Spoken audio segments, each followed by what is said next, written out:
Good evening and welcome to the Parks and Recreation Commission and Urban Forestry Board meeting of Wednesday, September 20th, 2023. I'd like to express that this meeting is being conducted with a virtual component.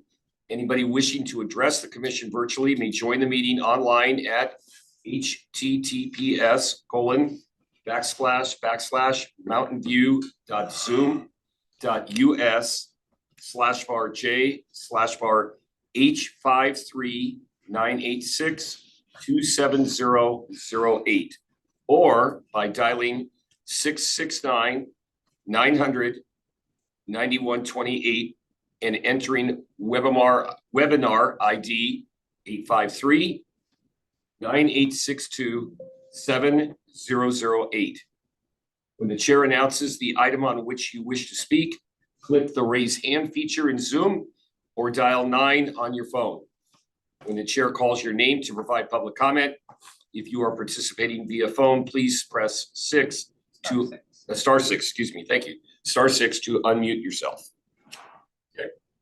At this time, we'd like to have the roll call.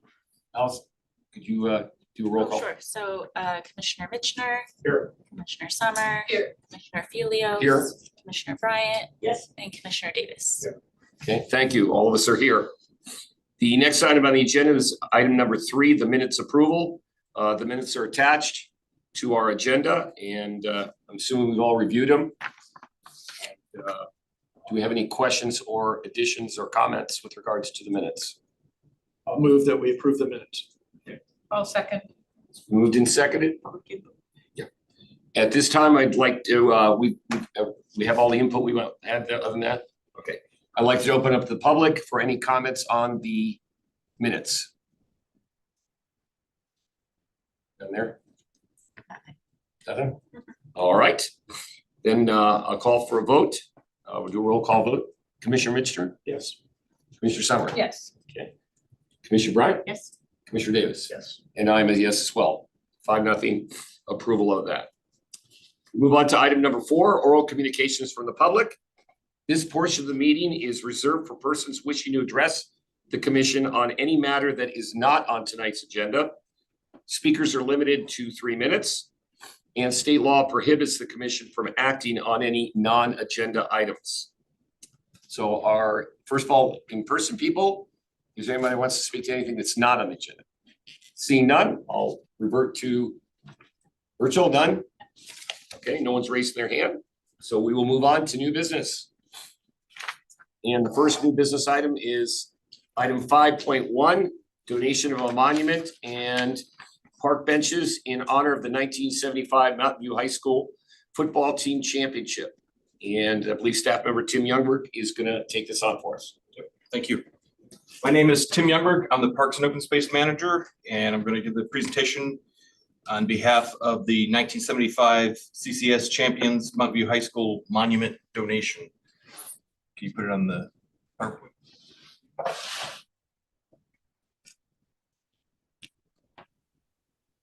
Okay. I want to start the presentation with a brief video that was originally shared during our first presentation to the Commission in January of 2020. For those who have not seen the video, the group hopes that it will help you understand the cultural and historical significance of Mountain View High School and the community at this point in time.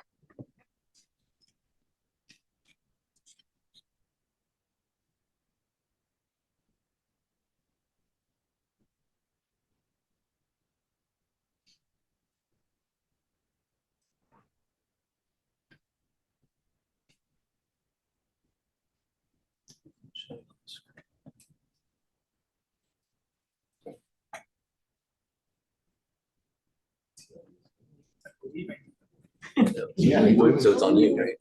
Start it. I believe it's going to work. He has it. Yeah, how come it doesn't? It's not on the Zoom through.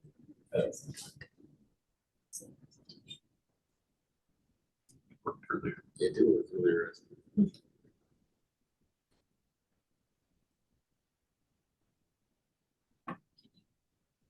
Exit.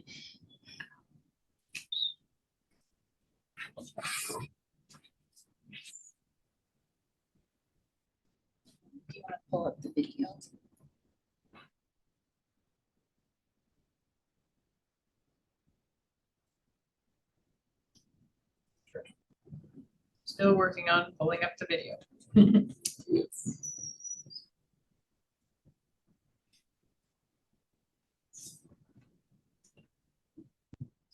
One more minute, I'd like to get this all sorted out. Yeah. We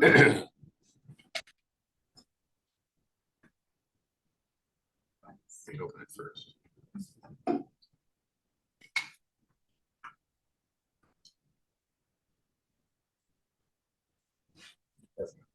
Hopefully.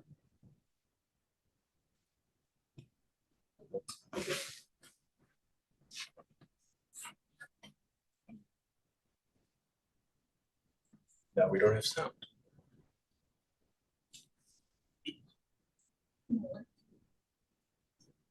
Thank you, everybody, for your patience, both in person and virtually.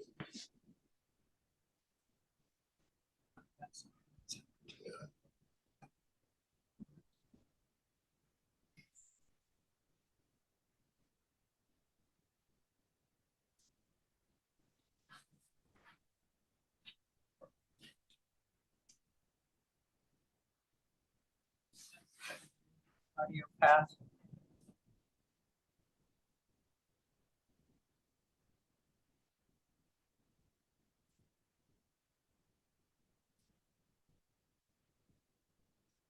Literally played it 3 times before the meeting started.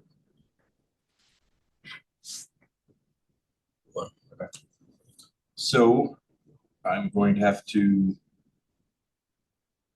move on to the next section. So 1 second, we'll get that caught up. Okay.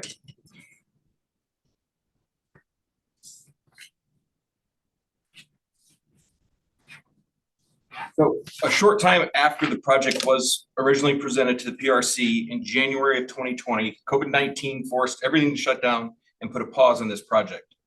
Since then, staff has met with the group to reimagine the monument to fit in the park and match existing signage within the city.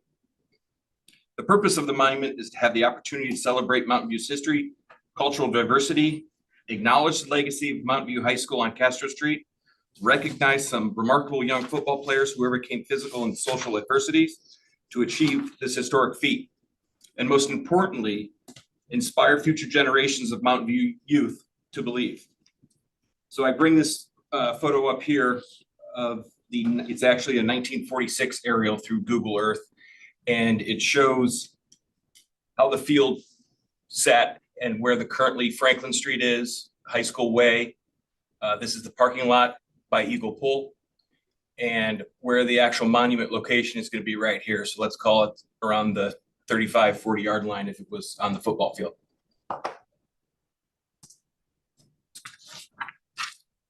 The monument will be located just off of High School Way, entrance of Eagle Park.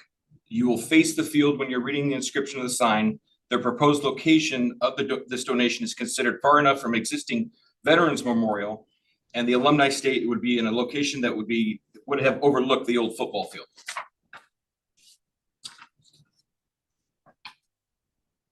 The aerial view currently, you see the monument will be located near the corner of Oak Street and High School Way. So Oak Street is coming right up the middle here. You can barely see it, but that's if you were to drive right in there, Oak Street and High School Way in the southeast corner of the park. The group is also donating 2 benches for the project. The benches will match the current existing benches that we have throughout Eagle Park. It is proposed that both benches sit on either side of the monument looking into the park.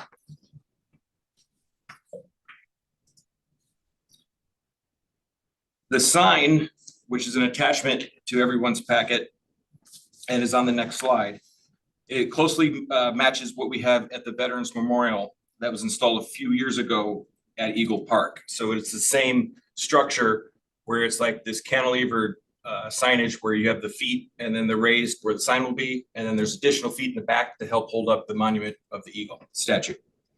The sign will be 28 inches from the sidewalk, making it ADA compliant with 31-inch eagle attached to the top. The total height would be just under 6 feet. The monument inscription is in front of you. It gives a brief background about the team, including pictures from some of the pivotal moments during their season.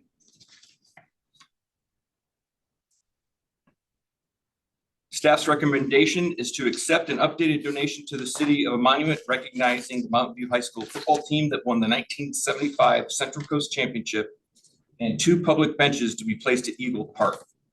We have Pamela Beard here from the Mountain View Historical Society. She's the association president in the audience if there's any questions from the board. Thank you. Thanks, Tim. Speak. Questions from the, well, let me give you the order. First of all, I'll ask questions of my fellow commissioners. And then when they're finished asking their questions, then I'll open it up to the public and to go ahead and make comments. And then we'll come back to the commission for talking about it some more and coming up with a proposed motion. Commissioner, any- No initial questions. None? A couple questions. Was the statue presented to the Visual Arts Committee for input or comments? No, this came through because donations to the city or donations that are going into a park go through PRC or through parks. And secondly, just to clarify the location, I understand the general location, but are the benches on, I guess if you're looking into the park, the right side of the sidewalk? Versus the They field would side? be on the left side, On the field side. yes. So if you were looking at like where that star is, Okay. the sign would be right here. And then both benches would be on either side looking in. So if you're walking down the sidewalk, the back of the benches would be facing the sidewalk. And that doesn't encroach on usable field space? No, there are a few sprinklers there that we would move around to make it work. The idea is to kind of square in the entire area and put decomposed granite down and put a border on it, so it's not an area where weeds and stuff are gonna grow. It'll be a clean, similar, General pad size of what? the 2 benches. So like the width of this table, and then for the actual structure of the sign.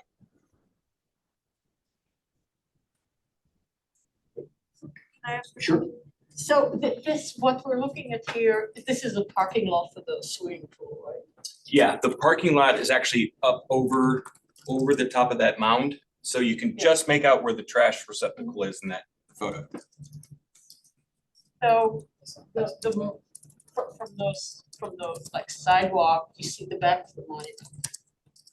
From the sidewalk, you would see the front of the monument, you see the back of the benches. So the benches have their back to the sign. The benches would be on either side. So it's as if you're looking into the field for a football When you're game. sitting there, yes. The sign would be like this. So let's say I'm sitting at the bench right now, the sign would be like this. And then on the other side would be the other bench. But for reading the sign, you have to be inside the park, or You would be on the sidewalk. So as you walk down the sidewalk, you know, like how the one is at for the Veterans Memorial? It's right on the side, it would be just like that. So as you walk down the sidewalk, there it is. You don't have to step on any grass. It would be parallel with the sidewalk. but the benches are facing away. The benches look that way and the statue looks That this way. doesn't Correct. make sense to me. So the idea is that if you're, let's say you were from the team, the idea is that you're looking into the field, imagining you were at a game, or this is how it was, you know, you're looking out into the past. So by sidewalk, you mean the path into the park, Yes, not the street sidewalk? the path right where that star is. So And if you're sitting on a bench, your back is to the park fence, your back would be to that right there. to that fence. No, that's to the left more. Here. So you would have the 2 benches. So that, let's say this is the sign. One bench is gonna be here and one bench would be right here, looking into the park. So you wouldn't necessarily be sitting at the bench to read the sign, you would be sitting at the bench to enjoy the park, and you would Correct. stand up and read the Right, sign. so you'd be looking into the like you'd be looking at these people right now. And then to get in, there's a little sidewalk here, but the main entrance is right here. It would be inside the park, looking out that way.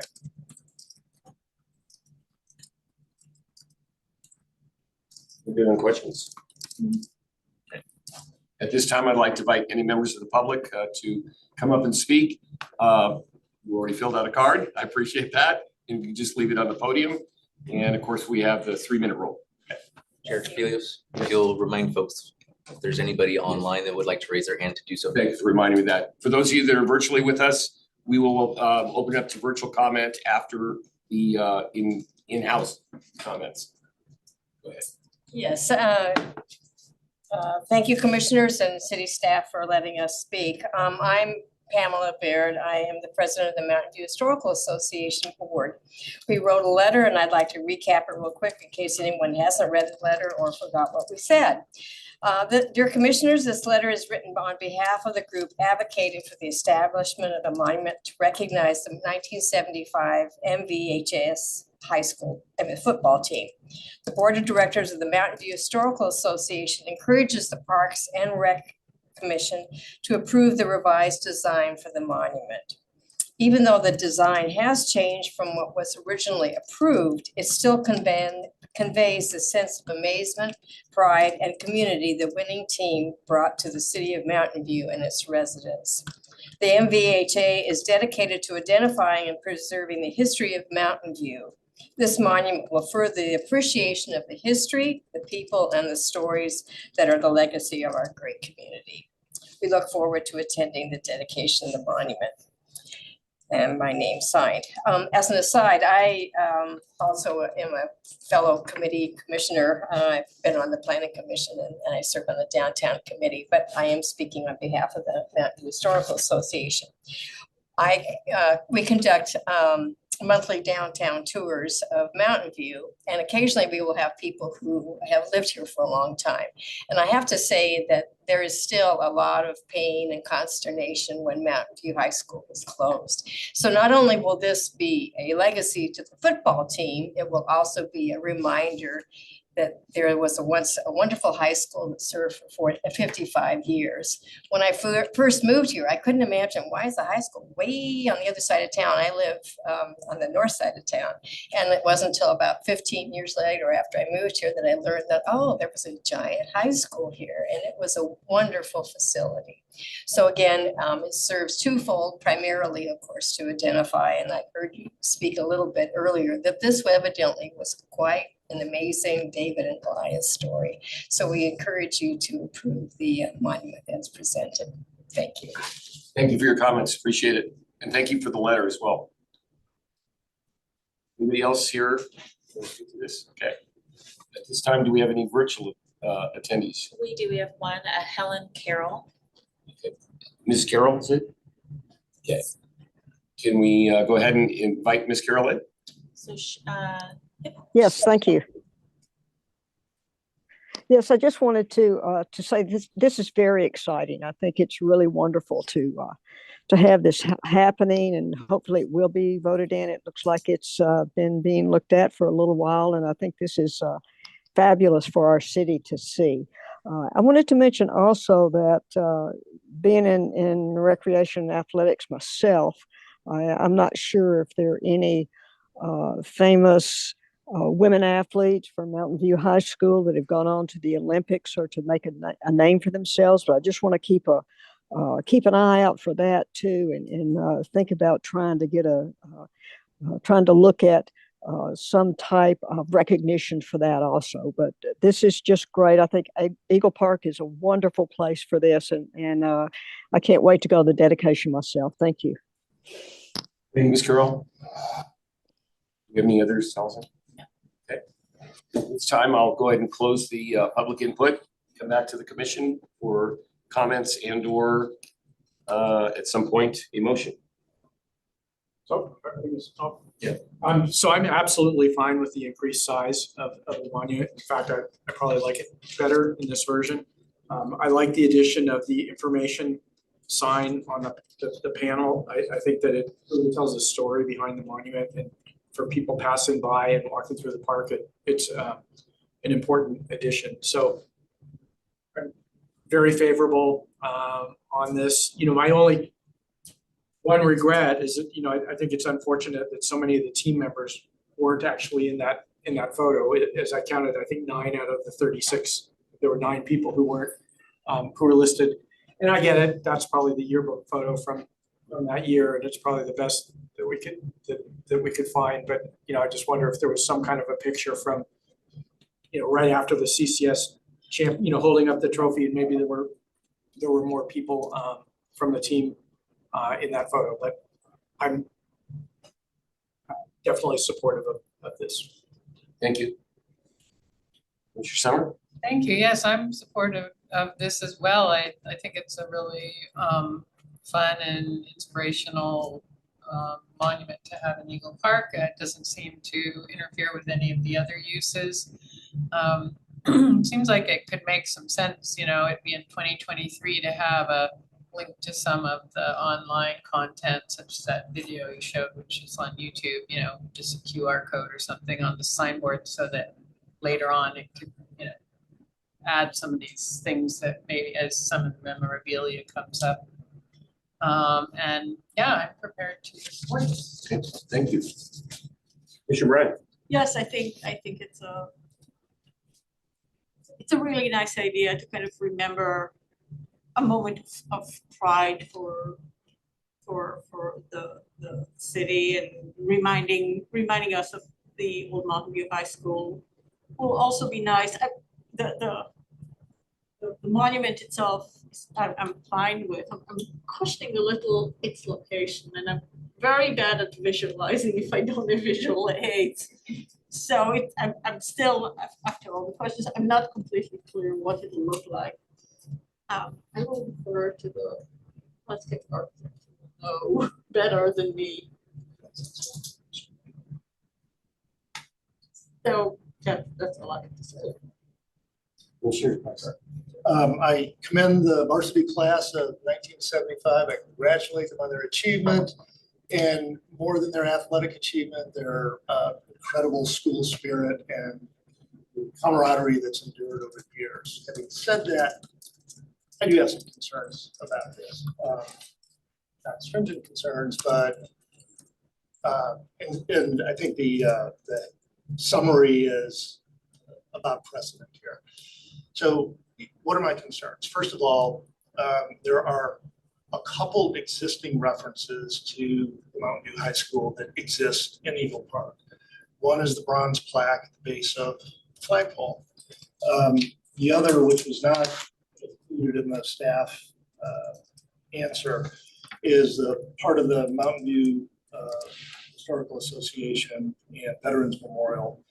And there's a very detailed reference to the high school, the origins of the mascot, the emphasis on diversity and cultural identity associated with the high school. So my point number one is we've got a bronze plaque, we've got an existing Historical Association reference, and now we're talking about a statue, another inscription sign, and inscriptions on park benches. And I think that is a lot of redundancy for what I think is a great, really impressive, but somewhat specific interest group. Is my first point. I don't know if I think I'm happy there's an enthusiastic group of athletes that want to support this. I don't know if this athletic achievement is relatively outstanding compared to many other sports and activities that are occurring. And sort of alluded to by Ms. Carroll a few moments ago, I'm sure there's many other groups that would like to have monuments and references. And my primary concern is about in a park system where we're already sort of under-resourced for space, that we incrementally place objects and occupy that space. I think this would be wonderful at the high school. I don't know why it's not at the high school, other than I get the commemoration of the historic site, but I think that's well documented on the existing site. And I like history. I maintain a historic structure. I'm a member of the Historical Society, but I think this is a narrow slice of history. I think one that's enthusiastically supported by a few people, but I think it's a narrow slice. And so my primary concern is that this becomes a precedent. So I'm not saying I won't support it, but I would strongly encourage the commission and the Parks Department to be more rigorous in what flows through as potential use of park space. I had a couple comments about sort of hyperbole of the narrative, which as someone that likes history, I'd like to see a clean history, but so I'm not crazy about some of the narrative language. So I think I've made my point. I appreciate the accomplishment. I really appreciate the enthusiasm of the donors and the generosity they expressed. But I think as a Parks Department and Commission, we need to be more rigorous in the adoption of for what could be a multitude of. I mean, I'm waiting for my pickleball monument when I finally win a game. So I hope that comment doesn't in any way denigrate the accomplishment, but I just wanted to express that concern. Balance out some of the conversation. Thank you very much. Do you like me? I mean, sorry, you mean to cut you off? I think I probably said enough. Well, we can come back if you want. Yes, sir. I will just, I agree with most everything that we've said with regards to this particular monument. And I think because of my background and being involved in high school athletics, I too was worried that would this become the first of monuments around the park involving Mountain View High School. But this is special. And the reason it's special is because it happened when Mountain View High School was at this site. And it put Mountain View on the map with regards to a first CCS championship. When we didn't have multiple divisions like we do now. For those of you who are not aware, in most of our sports, there's 5, 6 divisions of every sport based on usually on either some sports are based on enrollment of the high school or others are based on what we call competitive equity. So it's a lot different achievement at that time. It was a huge achievement in that you were the section champion of all 150 high schools in the Central Coast section, as opposed to just maybe the division champion based on your division. And so it meant a lot with regards to that historical perspective. And I don't really see others or any other achievement athletically in that era that would fit.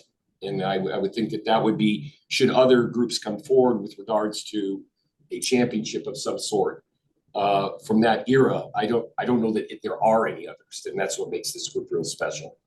And having lived that era and having even coached in that gym back in my early years, Mountain View High was a special place. It was real tough for a lot of people, old school people, especially about losing where the high school was. And so we grip onto this. And so that's why, although I wouldn't want to see a multitude of statues around the park, I think that this one is kind of special. It is on the actual site where the field was. And I think it's appropriate. And I don't think it'll take up a lot of space. It's on the periphery of the and won't take away from the people that are using the grass area and such. So anyway, that's where I'm at. I'll just add a little perspective. So I was on the school board for the high school district, and Los Altos High School, probably in the 60s, had some tremendous teams and some tremendous athletes.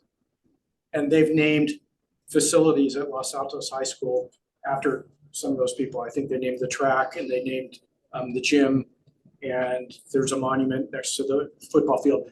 But Los Altos High School was in that same spot. And so this is a little different. I mean, Mountain View recognizes its current teams with banners in the gym at the high school.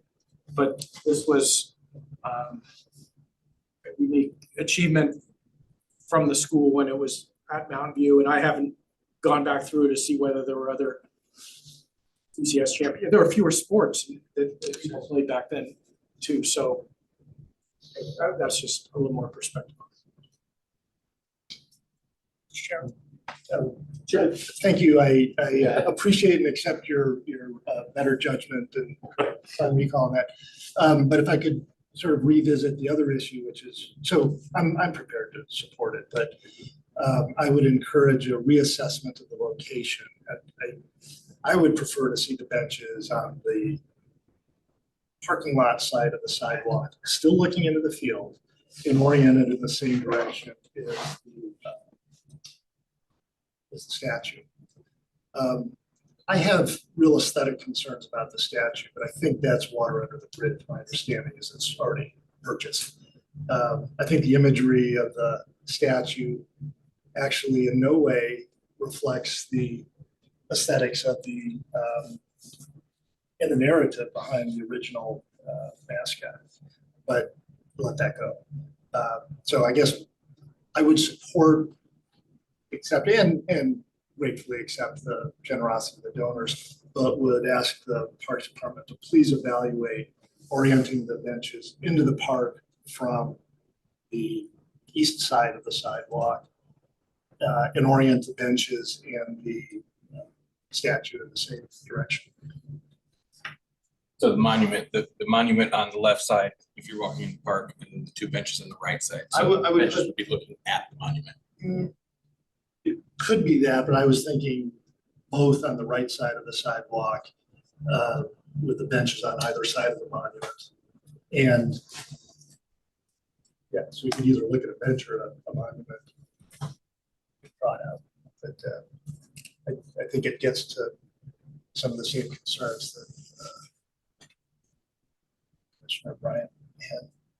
Can you address maybe how you came up with this? Yeah, so- site and what you evaluated? So in the first couple sentences here, it says located 600 block of Castro, the football field was the site which is now Eagle Park. So the idea is, as you're reading the sign, you're looking at Eagle Park and it's telling you that this is where the field used to be, which goes back to the 1948 aerial. So that pathway, the pathway right here is the one that's in the park. So technically it'll be right here. So the idea is, as you're looking into the park, is the football field. You're on the 30-yard line, you're still looking. Right.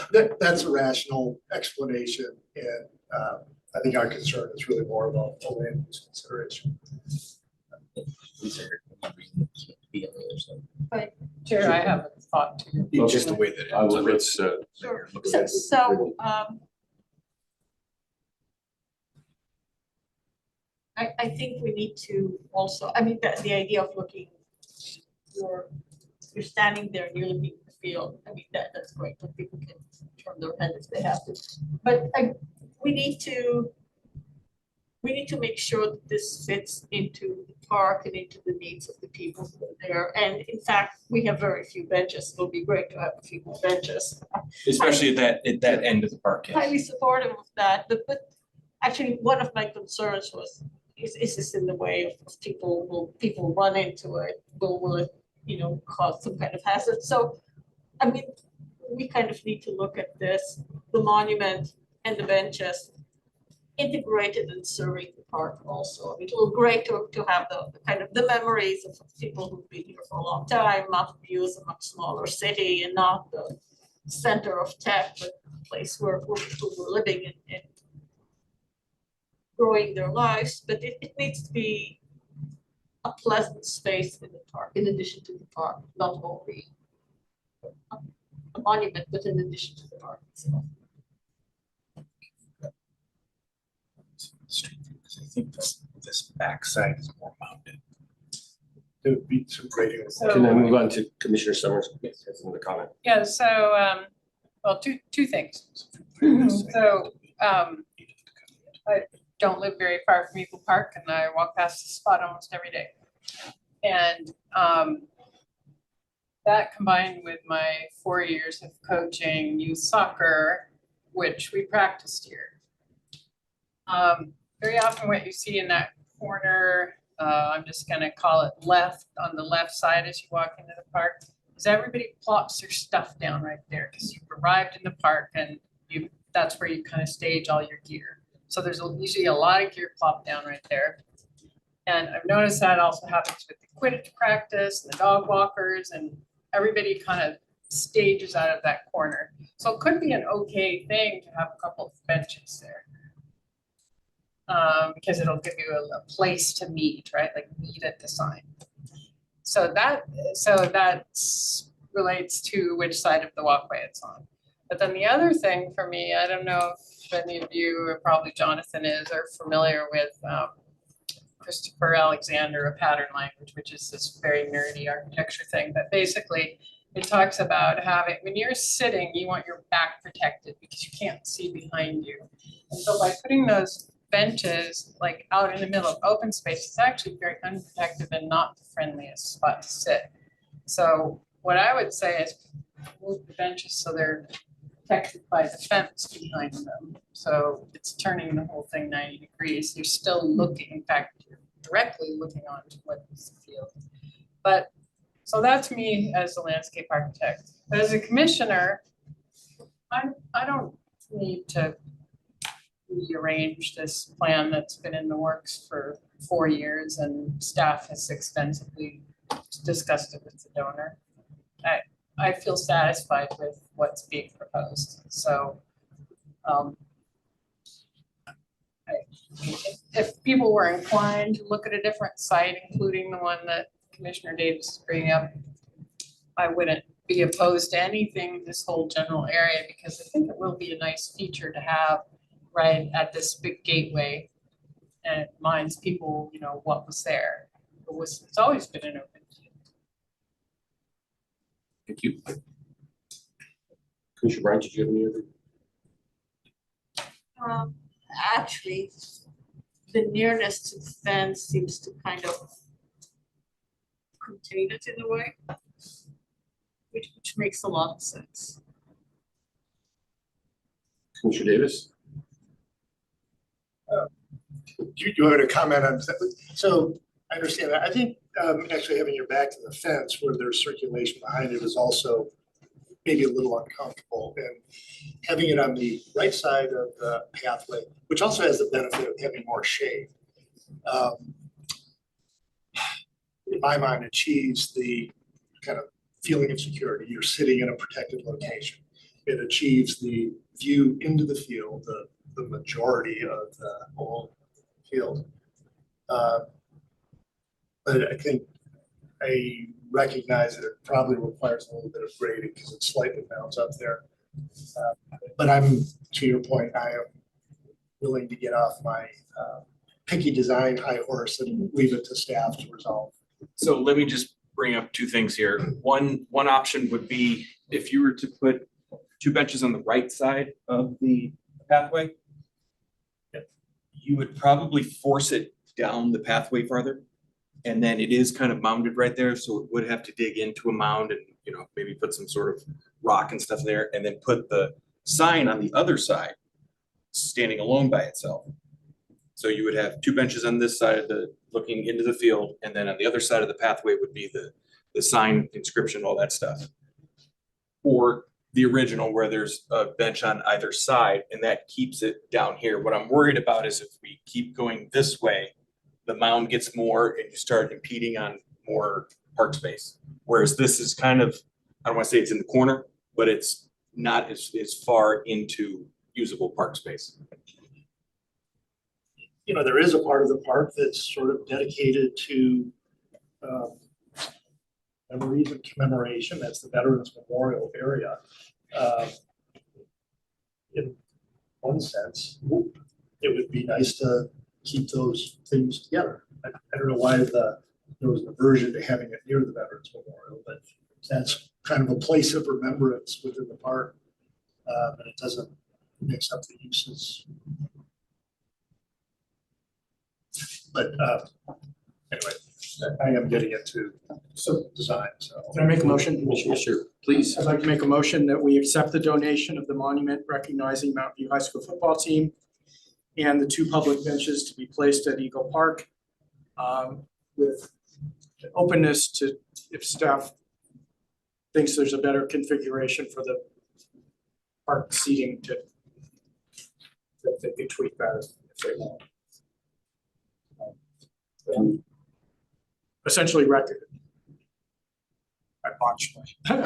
Except the, Well, My motion is to approve the staff recommendation. second. I'll second it. Okay, we have a motion and a second. Any further discussion?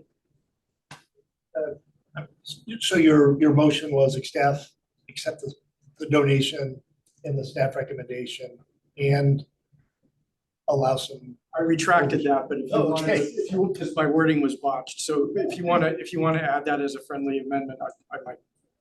I would like to leave that as a, at least let the staff reconsider that for orientation. I would be fine, Cheers. And you're open to that? Yes. Allison, you're okay with the rest of that? Okay. And then the second, Yeah, And second, you're I'm okay with open to that Okay. amendment. All right, then I will call for a vote. Commissioner Misher, Yes. Mr. Summer, Yes. Commissioner Bryant, Yes. Commissioner Davis, Yes. and I am yes as well.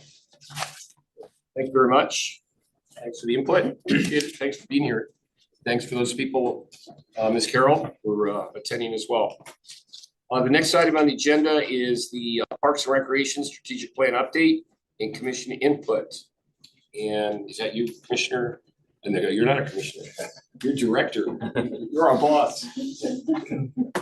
good evening, Commission. John Marchant, Community Services Director. I have a few words before I introduce our consultant tonight. I'd like to highlight some of the efforts the city has been taking regarding expanding the city's park system. The city recognizes that more park space is needed and that some of the areas of the city have greater access to city-owned open space than other parts of the city. And part of the consultant's work will be to identify where additional park space is needed throughout the city through the lens of equity and access. And so a couple of things that the city is currently doing includes the city has worked on 5 parks over the last year and a half, and which includes those that have been opened, under construction, or in the design phase. 8 new park sites are currently identified, and staff has the capacity to have up to 4 new parks in design and construction phases each year. The city is planning to complete a nexus study to determine feasibility of implementing a fee on future commercial and hotel development in order to bring in more revenue to support expansion of parks. The city is also exploring the feasibility of a revenue measure, and that was talked about last Tuesday at City Council. The measure could include funding for new parks in addition to funding a new public safety administration building, sustainability programs, and other potential uses. And as you are aware, we kicked off the Parks and Recreation Strategic Plan process at the end of last month. As part of the plan, the city will develop strategies to identify and buy land and develop new parks. There will be a particular focus again on where we lack open space within the city. And with that, I am pleased to introduce Neely Bott, founder and CEO of Next Practice Partners. Neely and his team have years of experience in the industry and have helped agencies in California. Most recently, they helped the city of Fremont to create their plan. And they work throughout the United States and beyond. They've also worked with large corporations such as Disney and helped with the Super Bowl. And we're excited to have Next Practice Partners leading this strategic plan for us and have them share their wealth of knowledge as we begin the project. So with that, I'd like to turn it over to Neely Bott. All right. Good evening, everybody. Can you see me okay and hear me okay? Perfect. Thank you. John asked me to keep this short, so I promise I'll be done by 9 o'clock. Just kidding. May I share my screen, please? Yeah, you should be able to. I am. Thank you. He's got All right. And can you all see the screen all right, too? And yes. Yeah. Okay, wonderful. So, as John alluded to, we are Next Practice Partners based in Indianapolis, all over the country, and California has been particularly kind to us. As part of our work, just like Mountain View is also a gold medal finalist, we worked with a variety of other national gold medal finalists and winners. CAPRA is the National Commission for the Accreditation of Park and Rec Agencies, worked with several of them as well. And really, at the heart of it, we champion inclusion, innovation, and information to ultimately inspire action. And that's what really this plan's about. Our local team based in San Francisco is WRT.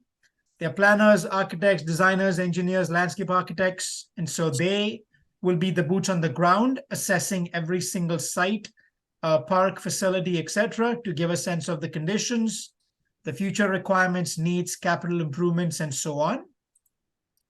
We also, looking purely from the lens of inclusion as well, have a firm called Merge, which specializes in inclusion audits and will also help with respect to ensuring an inclusive implementation process in the future.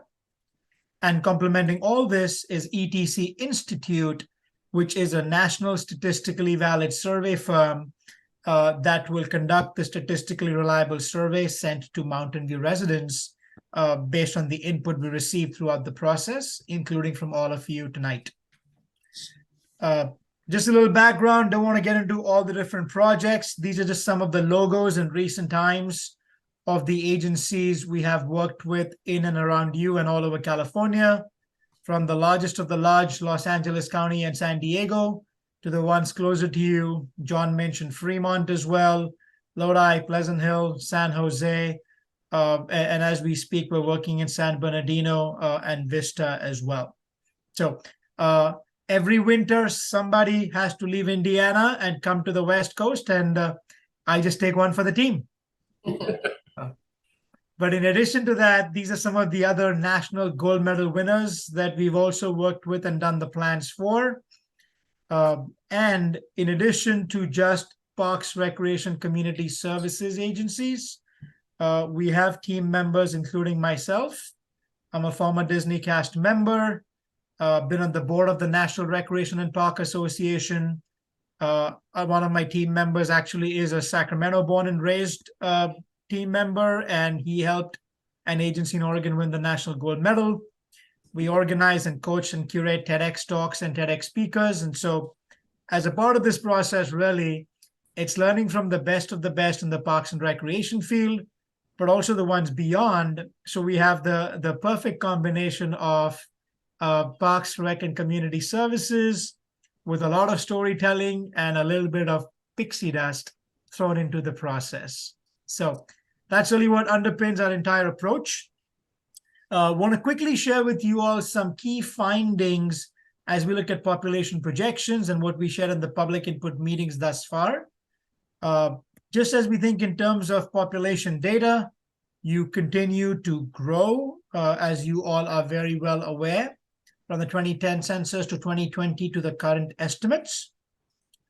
At the same time, you are an incredibly diverse and increasingly diverse community, going from a majority, what the census calls white alone population in 2010, to a majority minority city with the largest portion of the city population in the future expected to be the Asian population, followed by white alone, some other race, two or more races, etc. And shrinking, but still, important enough, about 1 in 5, 1 in 6 individuals that are also Hispanic, Latino in ethnicity that make up the population of the city as well. Obviously, we all know this, different race and ethnic groups have different recreation preferences. As a part of this work, we actually had, in addition to the open public meetings, targeted stakeholder interviews just with the Mandarin Chinese-speaking community members, as well as the Spanish-speaking community members. And we had some very distinct interest from Tai Chi and badminton and ping pong to soccer, to family picnicking, swimming, etc. as well. And so again, recognizing the diversity and ensuring that the plan reflects the community's diverse needs, wants, wishes, desires as a part of this approach is going to be our utmost endeavor.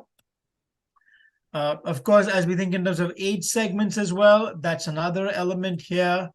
You are aging to some degree, as you can see from the orange and the purple bar, from the top left to the top right. By 2038, almost 30% of your population will be over the age of 55.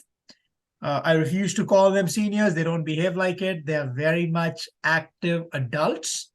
And if we want any proof of how much that has influenced trends and recreation trends in the last few years, I have one word for all of us, and that is pickleball.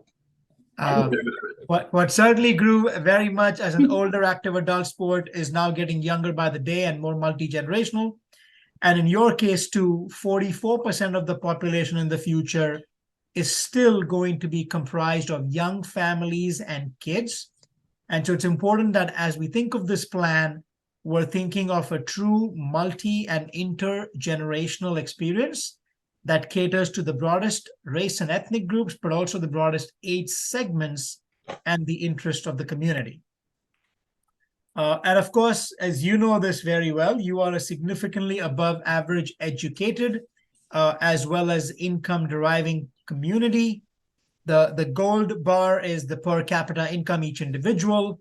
The blue is the household income, the midpoint, the median household income of everybody living under the same roof, all of which are significantly higher than state and national averages. Just by way of comparison, you know this as well, almost 1 in 2 people in Mountain View speak a language other than English at home. And I'm super stoked of how terrific your team was, both community services and communication as well. We had the meeting promoted and had live interpreters in a total of 4 languages besides English. It was Spanish, Mandarin, and Russian as well, all at the same time. So kudos as well to the team as you think in terms of ensuring that every voice in your community has a chance to be heard. The staff in the city did an outstanding job of that. Some other key recreation trends. This is based on ESRI and SFIA, which is Sports and Facility Industry Association. In this case, they look at the likelihood of your community members to participate in this activity. They can do it in Mountain View or outside. It doesn't matter. 100 is a national average. So as you can see, virtually every activity is likely to be anywhere from 3 to 49% higher than national averages. Similarly, as well, as we think in terms of fitness, another aspect as well where every single activity is higher than national averages. Certainly a community that likes sports, likes fitness, as well as in this case, outdoor recreation activities, which are all for the most part also higher than national averages. So in general, that's the profile of the community today and in the future. What we want to get into at this point really is your input. We have 3 questions of all the key leaders, all the stakeholders that we'd love to ask. Strengths, opportunities, and top priorities.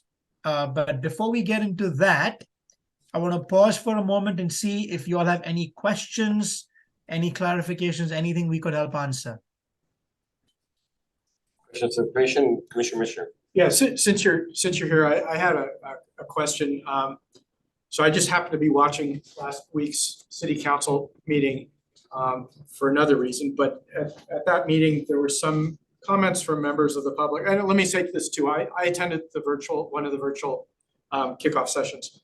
But there were some comments from some of the people in the public that thought that some of the feedback that was solicited at the initial kickoff meetings was limited by the parameters of the response options, and that it would therefore maybe prevent some of the non-preset responses from generating a critical mass or sufficient votes to move forward. And so I just wanted to hear how you would respond to that and what can be done to really ensure that this is a truly open process, especially initially without constraints. So that would be my question for you. Sure. So since you attended the virtual meeting, I'd love to maybe get your thoughts on this. As you were doing the poll and you had choices which essentially were other or open-ended, did you feel constrained in sharing any of the choices you had in mind that were not in the choices provided? I'd have to think back a while ago, but I personally did not feel constrained. Okay, that's But helpful. I'm hearing others might have, so. Understood, that's fair.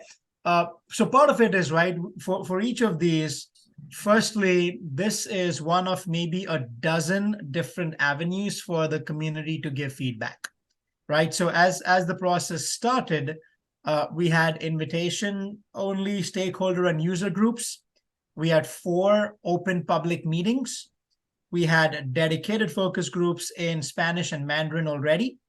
We have a website as well, imaginemvparks.com, where anybody can go anytime and provide feedback, in addition to the emails they can send Christine or the staff. The staff has also been using QR code-based intercept surveys, which are short 60-second surveys that we've been going out at different special events. All of that up to this point is simply to just get to the survey questionnaire itself, which will be something that's going to be sent to households across the city, several thousand of them, to get the minimum sample size required for statistical reliability. And that same survey will further be translated into multiple languages so the community can respond in another language through a call center, take the survey through the website in English and Spanish as well. So I think in an overarching sense, if anybody has any area of interest that they particularly deeply, passionately care about, they will have multiple avenues to share the feedback. And at no point is any of the source of obtaining information more important or weighed heavier than the other, with the exception of the statistically reliable survey. That one data set, because it is random, anonymous, and representative of users and non-users both, that will be weighed differently compared to everything else. So any of your constituents that you speak to, I would love to have you allay their fears and reassure them that any of the sources from which they provide information and input will be taken with just as much importance. And it's really hard in these when there are so many different choices to provide every individual choice in a poll. I mean, as you saw, we had 10 to 15 choices in virtually every question, but we still have to cluster a few, enough just to get some categories in place. So it's a long answer to your question, but I wanted to let all of you also understand the different ways in which we're getting the input. Those meetings were literally day 1 and day 2 of an 18-month process. So the community is going to have multiple opportunities along the way to continue giving feedback. And our assurance to you all and to the staff and councilors, and the city manager's office as we spoke to them, was that at the end of the process, you will have no surprises. Along the way, not only will we continue seeking information, we will also continue coming back and presenting it to you all, so we ensure we're on the right track as the plan develops. Yeah, no, thank you for that. And I appreciate that. I guess, again, perception is important, and some of that feedback I heard at the council meeting was perception. And so that's really important to this process as we kick it off. So whether it's, well, it's just important. Perception is important, and they were liking it. That they were concerned that they could check other, and they could put in something other, but that would be sort of like voting for a write-in candidate at an election. That they would have that idea would have no chance at coming forward and garnering, getting onto one of these charts of the most represented response. So anyway, I just wanted to pass that along. Yeah, no, I appreciate it. And I did see the video recording as well, so I know exactly the comments you're talking about from the individual who shared that as well at the time. And your point's well taken. We will be mindful of that, and we will welcome your feedback on an ongoing basis. Other questions, comments? No, I don't have any comments. Commissioner Ray. Yes, thank you. So just jumping on that, I was at one of the one of the initial meetings. And although I'm on my iPhone all the time, the questions did not always appear on my iPhone. I had trouble. I wasn't actually planning to give answers because that's called double dipping. I'm here to give my comments now.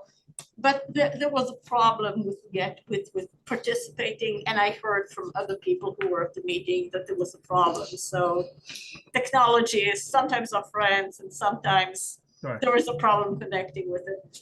That's just a comment. My basic question is the work you're proposing and your values and goals. I mean, that sounds perfect. I'm wondering, are we at the end going to have an implementation plan? Where does the strategic plan, what is going to be the end product? Yeah, that's an excellent question. So, short answer is yes. And as we look at these plans, even as our name goes, we don't see ourselves as a consulting firm, as an outside expert that has all the answers. We see ourselves as your partners that are there to co-create solutions with you and the community. So as we go through the process as well, with all the findings that we have, the analysis that we will provide, the strategic plan and the action implementation plan is something that we will be co-creating with the staff initially, getting input from the community and you all. And the ultimate goal is for it to be a living, breathing document.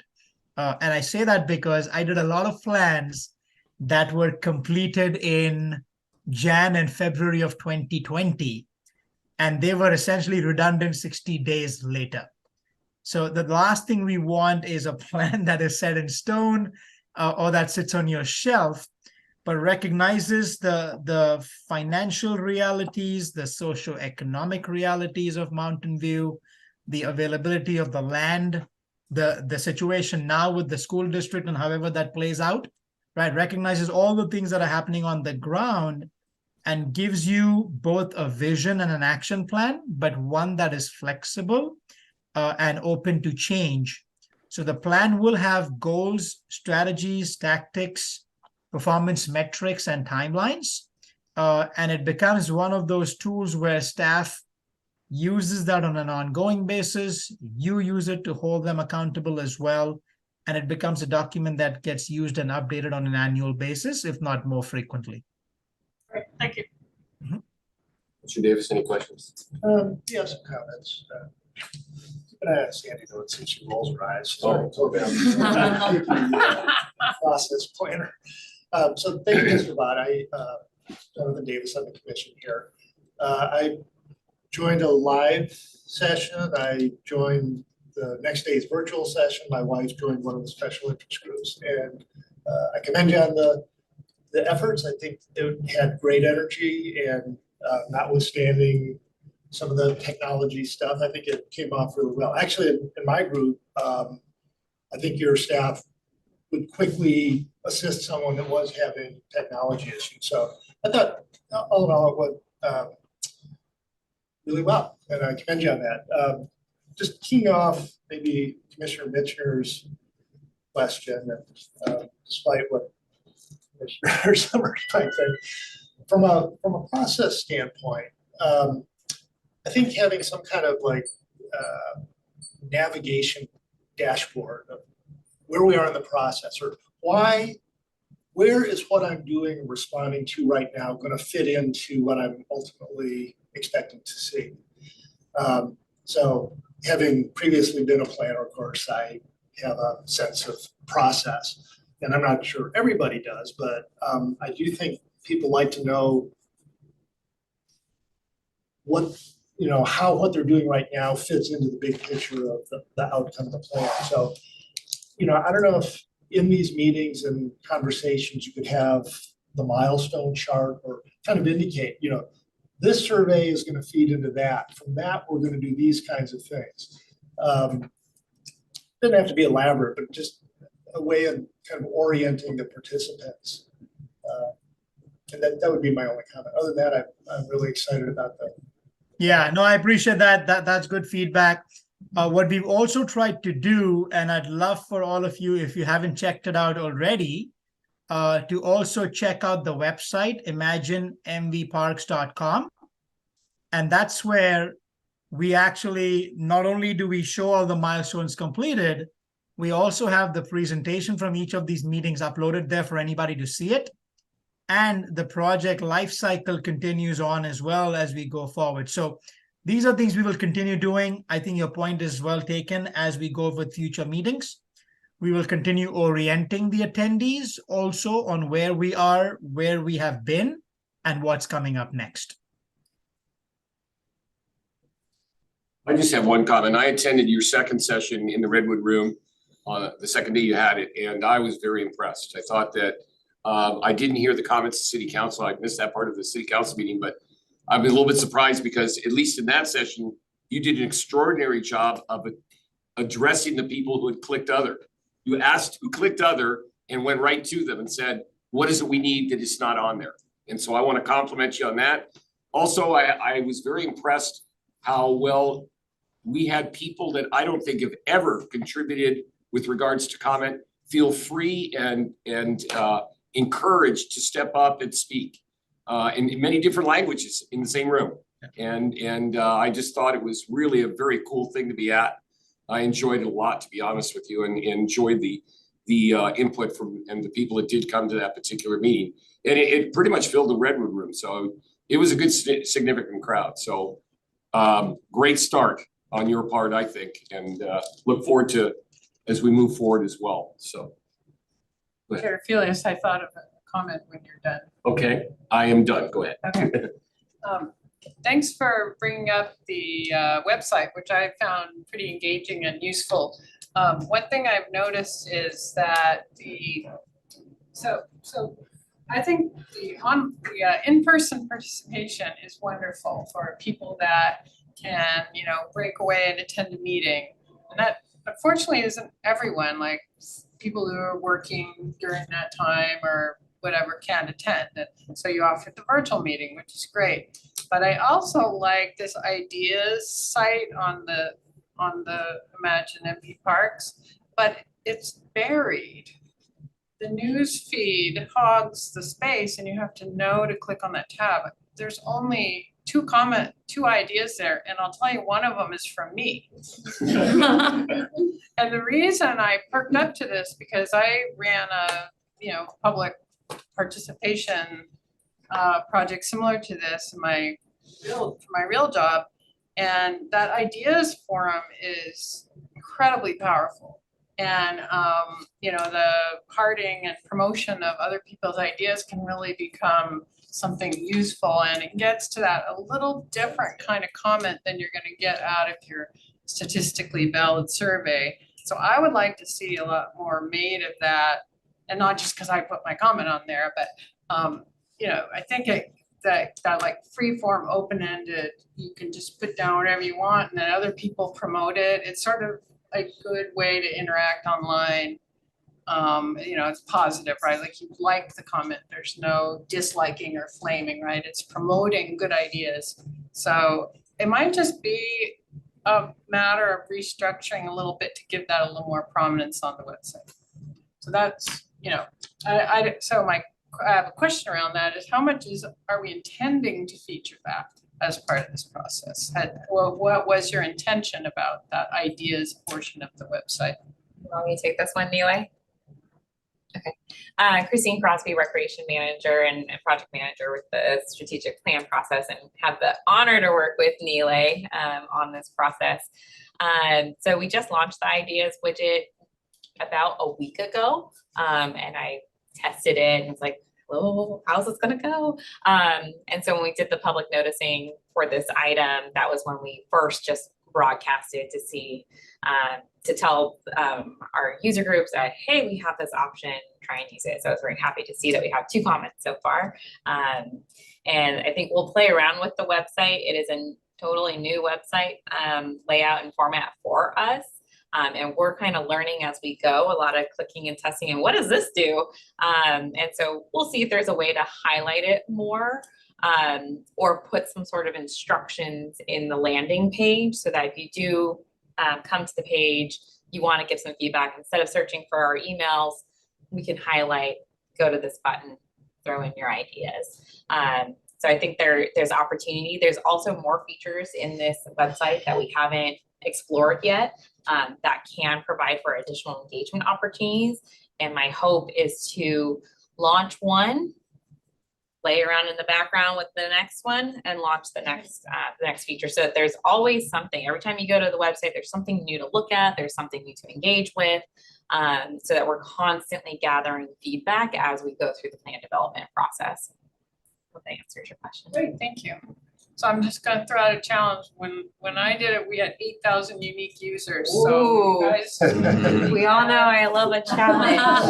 Put that number on Alright. the bulletin board in the office. My original challenge was 3,000, so Yeah. 8,000 really ups the ante on this one. Mr. Mitchell. So I just wanted to add on to what Commissioner Davis said, that, you know, at the virtual session that I attended, I totally appreciated the multi-language ability, and I actually clicked on a couple of those and listened to briefly in other languages, which I didn't understand, but I think that that's really important. And I think it's important that we publicize in advance that it's gonna be in multiple languages, and publicize it in multiple languages that it's gonna be in multiple languages. Because otherwise people may just assume that, hey, I don't speak English and I'm not gonna be able to contribute, so. But I appreciated that was done. Yeah, and that's a great point too. And I have to share, I brag on you all everywhere now because all your meetings were publicized like this. Every one of the languages was there in all the meeting information from the very beginning. So the community could see that as well in advance, in addition to knowing that interpretation's available and being able to sign up.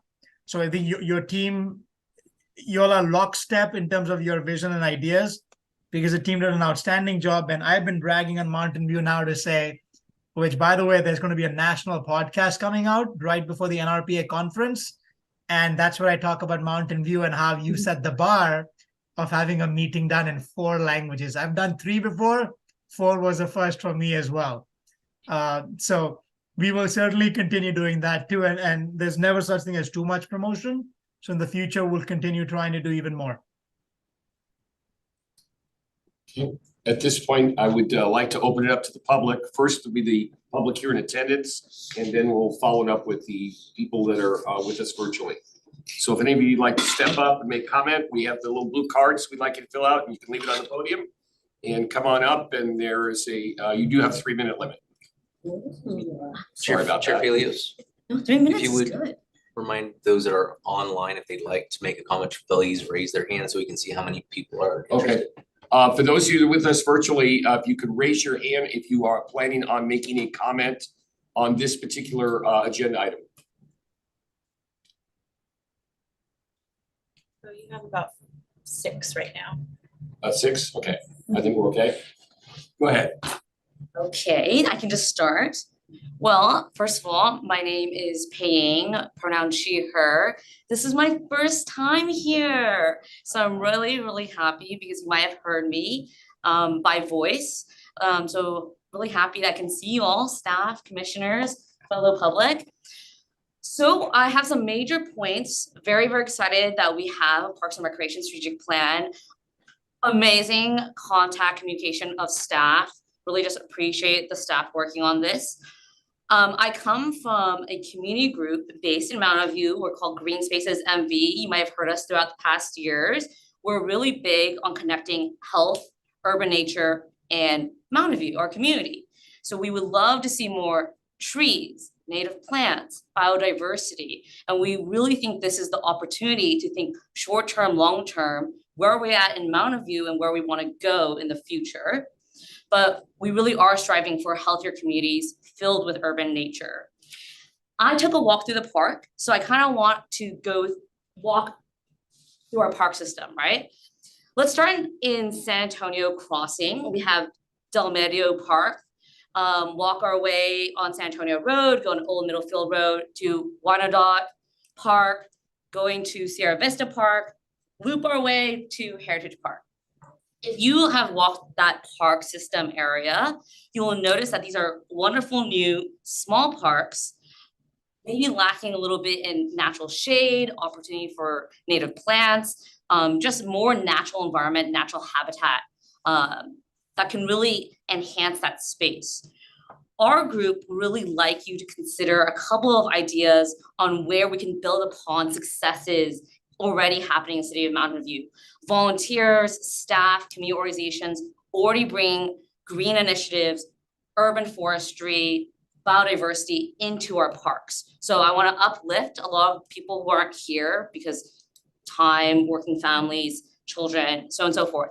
But soil and water community garden, canopy, a lot of volunteers through Green Spaces MV doing work at Cuesta Park with the pollinator habitat, our Girl Scout troops doing work at the Butterfly Garden and Heritage Park.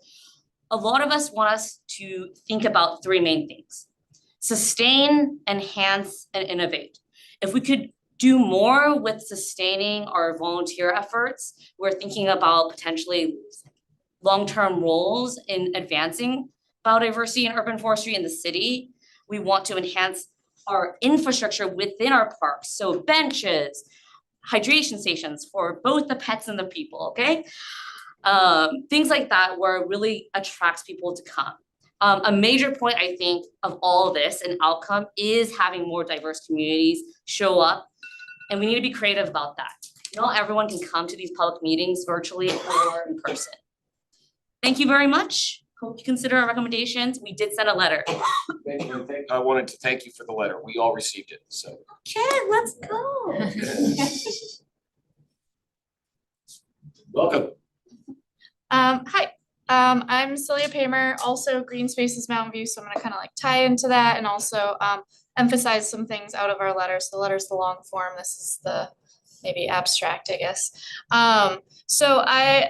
One thing we really want to emphasize is in these surveys, making sure we're asking enough questions that we can get responses about what our people want in the city. People were really surprised in San Jose when they asked the question of, do you want more native and like wild spaces, that it was like a resounding yes.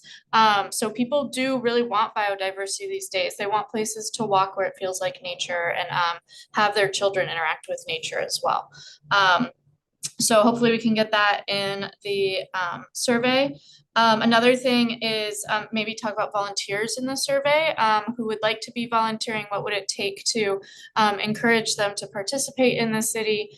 We are a growing city, and so there's going to be a lot of people who don't always know how to most appropriately engage, and so giving them those avenues would be a really good thing to kind of analyze. I was going to talk about increasing parkland and large parks, but that was kind of mentioned at the top of the meeting. And then looking at different ways to protect and grow our urban forest, more of the trees. Again, I think it's been mentioned before, so sorry if I'm beating a dead horse, but the question that came up about shade structures, but there wasn't a corresponding question of, would you like shade trees? And I went to a couple of the meetings, and I think every single time in the other categories, someone's like, wait, you didn't say trees, like why don't we do that? So emphasizing how we can kind of holistically and multifacetedly support what we're doing with all our vision kind of coming together. So thank you. Thank you very much. Well, I'm back again. Something that Pei Ying said sparked my conversations that we've been having with the city. I'm speaking on behalf of the Mountain View Historical Association. And one of the things that we've been discussing amongst ourselves is the fact that many of the parks don't have any conceptual or contextual connection to the community. So for example, the park over on Wyandotte, which is not too far from where I live, I participated in the imagining of that park. And there were participants who said, looking at the artwork of the, I think they're supposed to be owls, and the participants said, owls, they don't have anything to do. This was Chicken Town. And so we wrote, and we're trying to work, I worked with Ray Rodriguez, and then he had the audacity to retire. In any case, so we wrote a story about how this was developed, this chicken town. It was little small plots of land with a gentleman named Mr. Week, who developed a whole way of raising chickens. So in any case, so there's a lot of history in Mountain View that would be perfect if we could place that history in the parks. And even though, and we see that also in Heritage Park, the panel there, and we're also going to be seeing that with the Mountain View High School Monument. So we need to make sure that we leave a component area so that we can describe the area. And even if it isn't something specific to that site, like Chicken Town, there are enough things happening around the area that we can tag and present more historic information for our city. Where, you know, as you said, we have a lot of tech people here who have no connection. But what I find on the walking tours that they're really interested in what was this like before, and even before can be 20 years ago. So I encourage you to make sure we have a historic component in our parks. Thank you. Thank you very much. Is that all our public input in-house? At this time, we'll go to our virtual guests that would like to speak. Allison? So the first is Dash Leeds. Hello, my name is Dashel Leeds. I'm the conservation coordinator for the Sierra Club Loma Prieta chapter. Thank you, Nile, for the presentation. It was interesting to see all of the demographic and recreational information you presented. We really support your values of engagement and inclusion, and we appreciate the city's approach on that. Information on biodiversity, however, was lacking in this presentation, and it left me curious as to what Next Practice Partners' plans are for nature and parks. In the Sierra Club, some of the most common inquiries we get are from people who love trees and want to protect and expand parks and tree canopy. It was really great to hear comments tonight from residents who want more urban nature and native plants, and we hope that future surveys you are creating will provide opportunities for folks to express their passion for nature in the community. One other thing about the presentation, in the list of guiding themes for the project, resiliency was one of the bullet points, which is great to see, but we do hope this commission provides feedback to expand that bullet point to read resiliency and native biodiversity. I understand that the consultant team has presented this commission with 3 questions, and I'd like to focus on question 3, which is, what is your top priority outcome from the strategic plan? And we hope that you consider as your answer that one of your top priorities is large parks with native trees. It's critical that we choose locally native species to plant because these are the species that best support local biodiversity. And native biodiversity is a fundamental component of green infrastructure. It enables us to restore ecological function in our urban and suburban environment, and parks have a crucial role to play in that. Nature, it's meaningful in its own right, but it also greatly improves the lives of our residents. So we hope this commission emphasizes to staff and the consultant team the importance of biodiversity with lots of parkland with locally native plants. Thanks. Thank you, I appreciate it. Next, we have Jim Zarowski. Jim, do you hear us? Yes, I mean, is there any way I can share my screen, or is that not possible in this meeting? Yes. No, I can. Yes, give me just one moment and I will Okay, give you the ability here.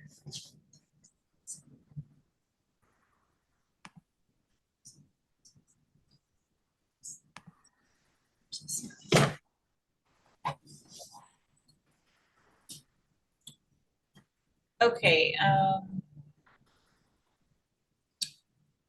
you should have it now, I believe. Okay, now I have my screen up. What I want to see, does it say Parks and Rec specific plan?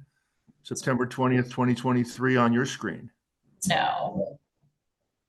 Okay. Now, how do I do that? Oh, wait, maybe. There should be a share screen button at the. Okay. Let's try that. I'm sorry for the delay. No problem. Okay, so I go back to Zoom, and any clue on where the share screen button might be? It's right at the bottom of your Zoom. It should be green. There'll be like a participants button. Yeah, I don't get that. I have a less of a number of choices than I've had in the past. I'm not seeing that. There's another green button up here. What happens if I press that? No. Okay, I guess I could go without my screen, my PowerPoint, but let me just start off by thanking everyone, the commissioners especially. No one's getting rich in this room, and they're doing it because they want people to have a better Mountain View, and I really appreciate their efforts.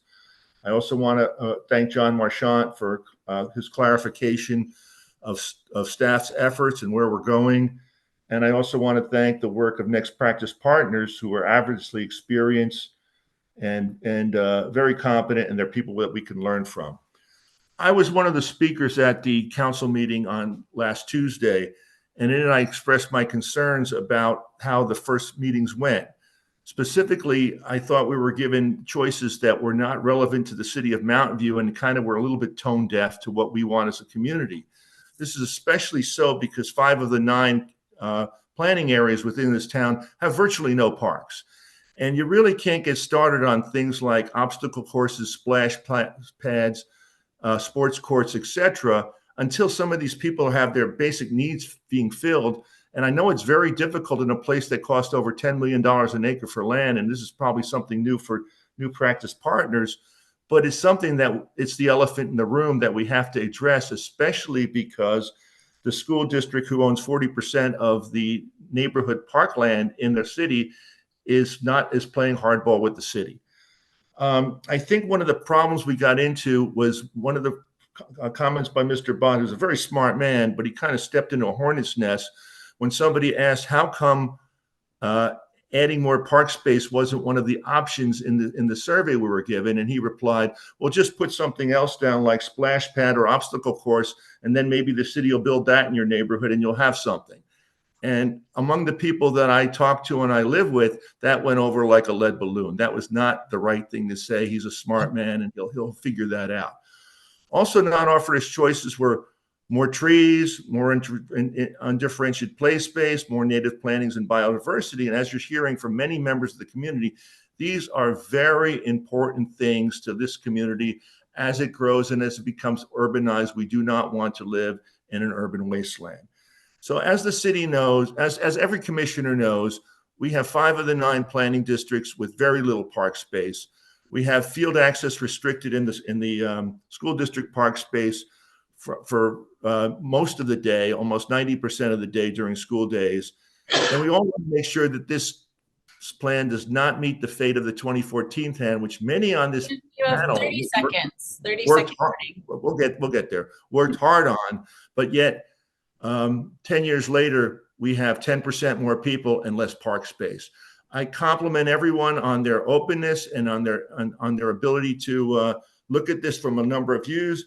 And I hope that we can look at this in terms of a more focused Mountain View approach rather than a countrywide or even global approach. Thank you all very much. Thank you. Okay, next we have Mary. Very welcome. Oh, good evening, and thanks for that chance to talk on this very important topic. California is unique and just amazingly beautiful. I'm originally from the Midwest, but part of what makes California unique is that it is a unique floristic province. So we have over 1,000 plant species that are unique to California. And that's because we have a unique and wonderful climate, which is, one of the things, the climate's one of the things that makes our area so attractive. But with that, unique plants have evolved, and many other unique species have co-evolved with the plant. So insects, birds, etc. So these species, these plant species, are part of what makes California look like California. I would love to see us in our parks incorporate these amazing native plants, including our native trees, especially to help reflect that we are in California. When we're in our parks, it'd be wonderful to feel like we're here and not somewhere in the Midwest or the East Coast or just some generic space that has no sense of place. So if we use the right native plants, we'll also reduce our water use and our maintenance effort. We'll increase our insect biodiversity, which will in turn support native birds and other species.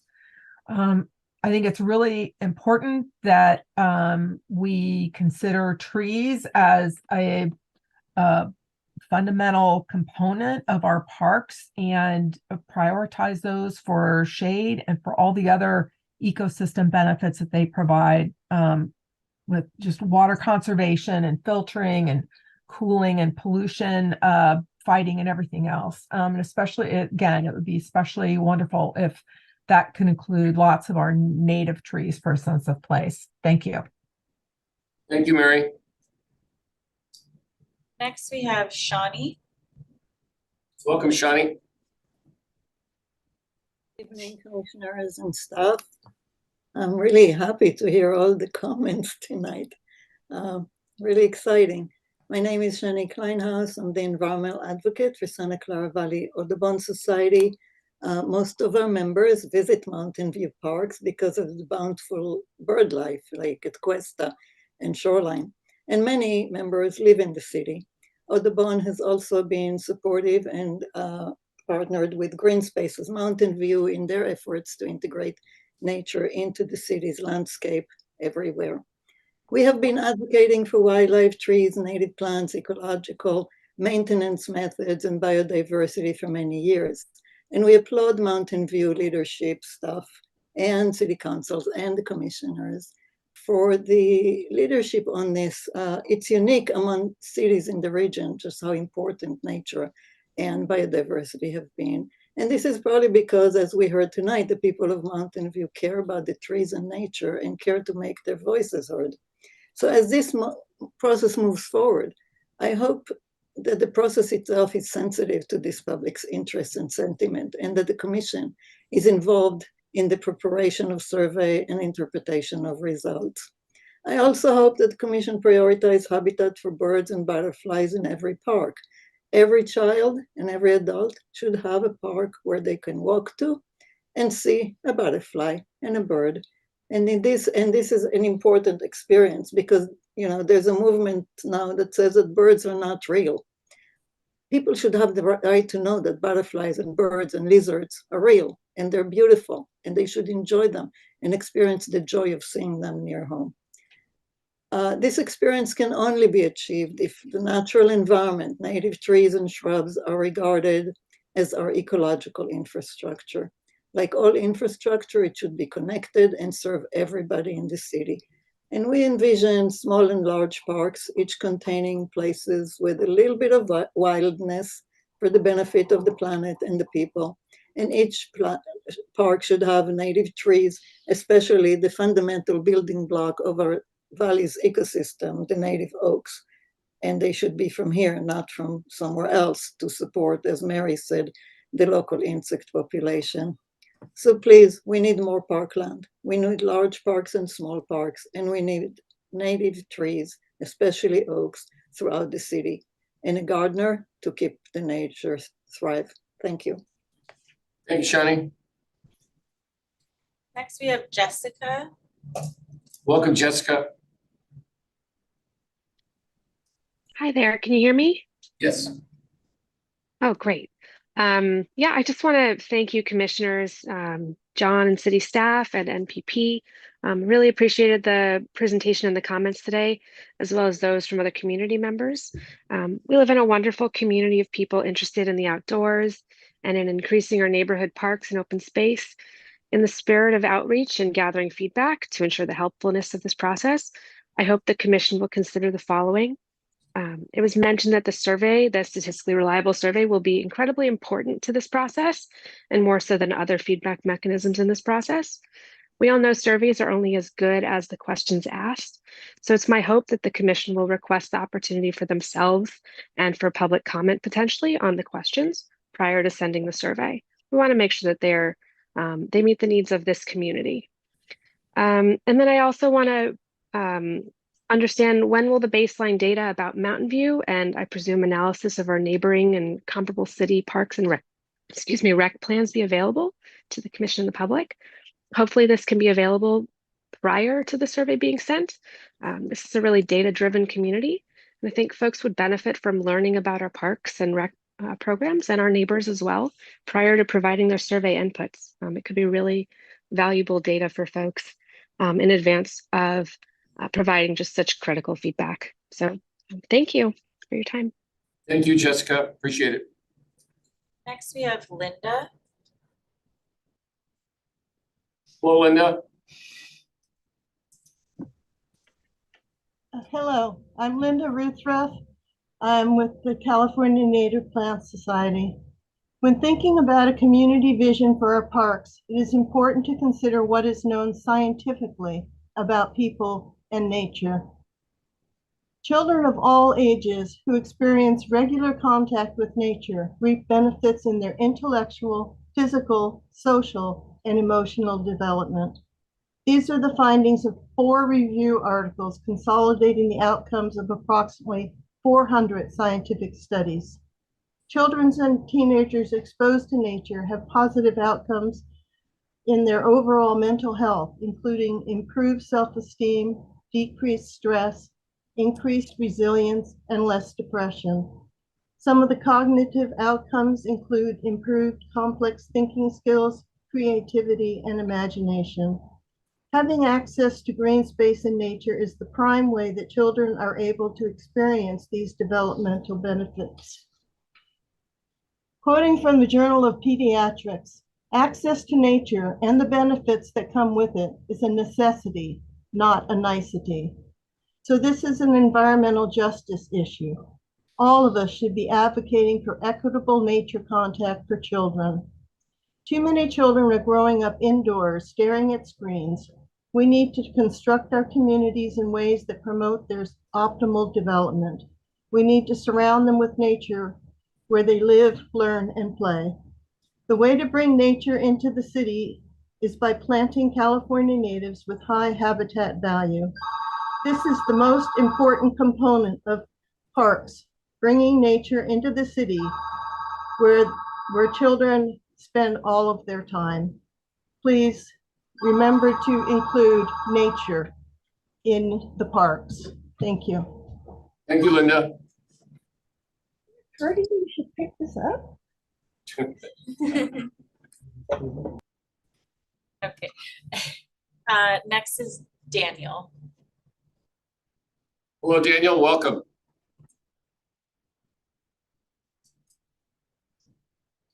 Daniel, you with us? Muted. Still muted. Are you muted? On our screen, it's showing that you're muted. There you go. Okay, I found it. All Hi, right. my name is Dan Shane. I live in Mountain View. And I wanted to address my comments to the pickleball tennis court controversy and large parklands versus small parkland. And I believe the key to a solution to this controversy is the acquisition of larger multiple use parkland that will accommodate the construction of new pickleball courts and other recreational benefits. I submitted to the city council and you guys a proposal to change city policy. Change city policy is needed, which currently requires housing developers, but not commercial developers, to deed land to the city for small public parks with very limited multiple use recreational advantages, except for, dogs doing their thing on the lawn on a small park that's attached to a new development, used mainly by the tenants. And of course, the care and the maintenance of these little parks is funded by the taxpayers of Mountain View. The entire policy seems ludicrous in my opinion. The city policy should be changed to require both commercial and housing developers to pay into a city trust fund dedicated to acquiring large parkland. The big cost is the purchase of the expensive real estate, as we know. But with hundreds of developers, maybe thousands, paying into a multiple use public trust fund dedicated to purchasing large parkland, the fund will grow steadily. The benefits include multiple use recreational areas, picnic and barbecue facilities, a park that benefits a more diverse group of people, an opportunity to integrate with the preservation and enhancement of the surrounding urban forests, native plants and trees that support important city goals such as sustainability, environmental protection, parks, public health, and the slowing of climate change. A lot of goals can be met. Highway vegetation barriers is an public health and environmental issue that has been far too long under the radar of public awareness. These vegetation barriers are tree canopies, dense growth that is located between the freeways, expressways, and our homes. They are been shown scientifically to effectively reduce air pollution, noise, and toxic particulate matter. 30 We have seen a second warning. rise. Okay, we have seen a rise in both chronic disease and cancer in our communities. So there's a natural resource, trees, wildlife, habitat, ecosystems that we could preserve if we have early engagement with the developers and work with them to integrate rather than take over the highway vegetation barriers, integrate that into the early design of the project. Thank you. Thank you, Daniel.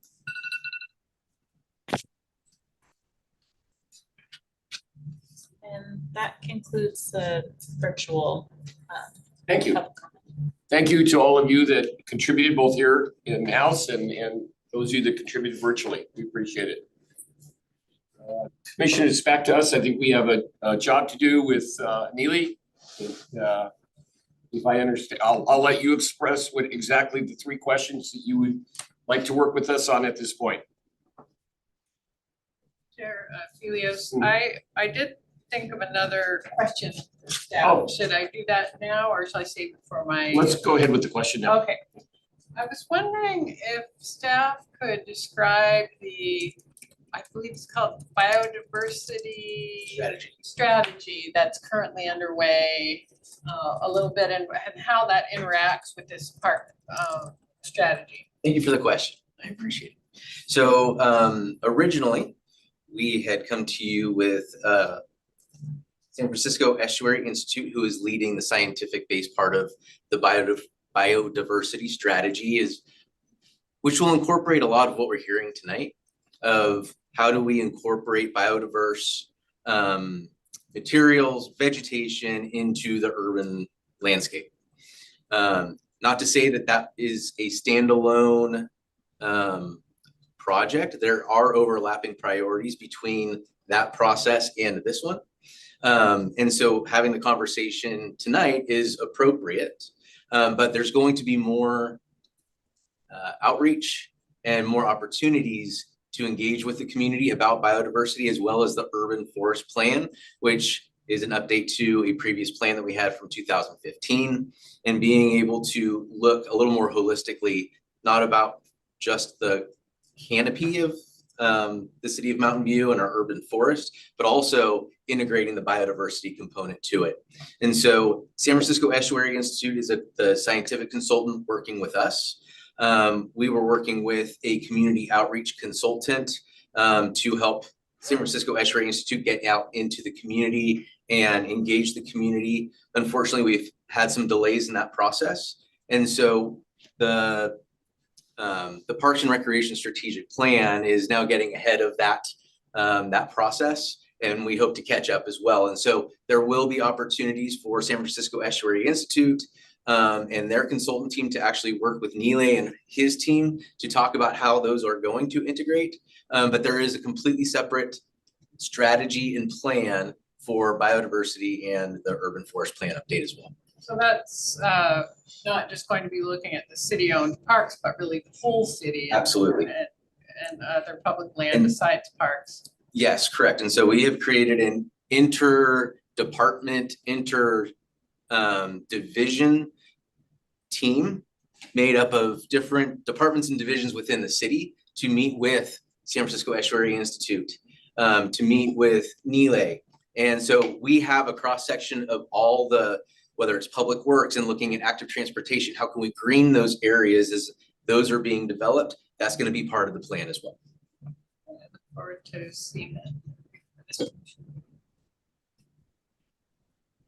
Any other questions?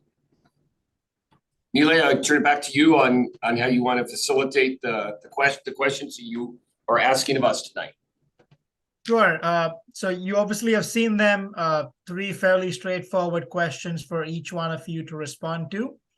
And I won't be sharing my screen so I can also capture notes at the same time.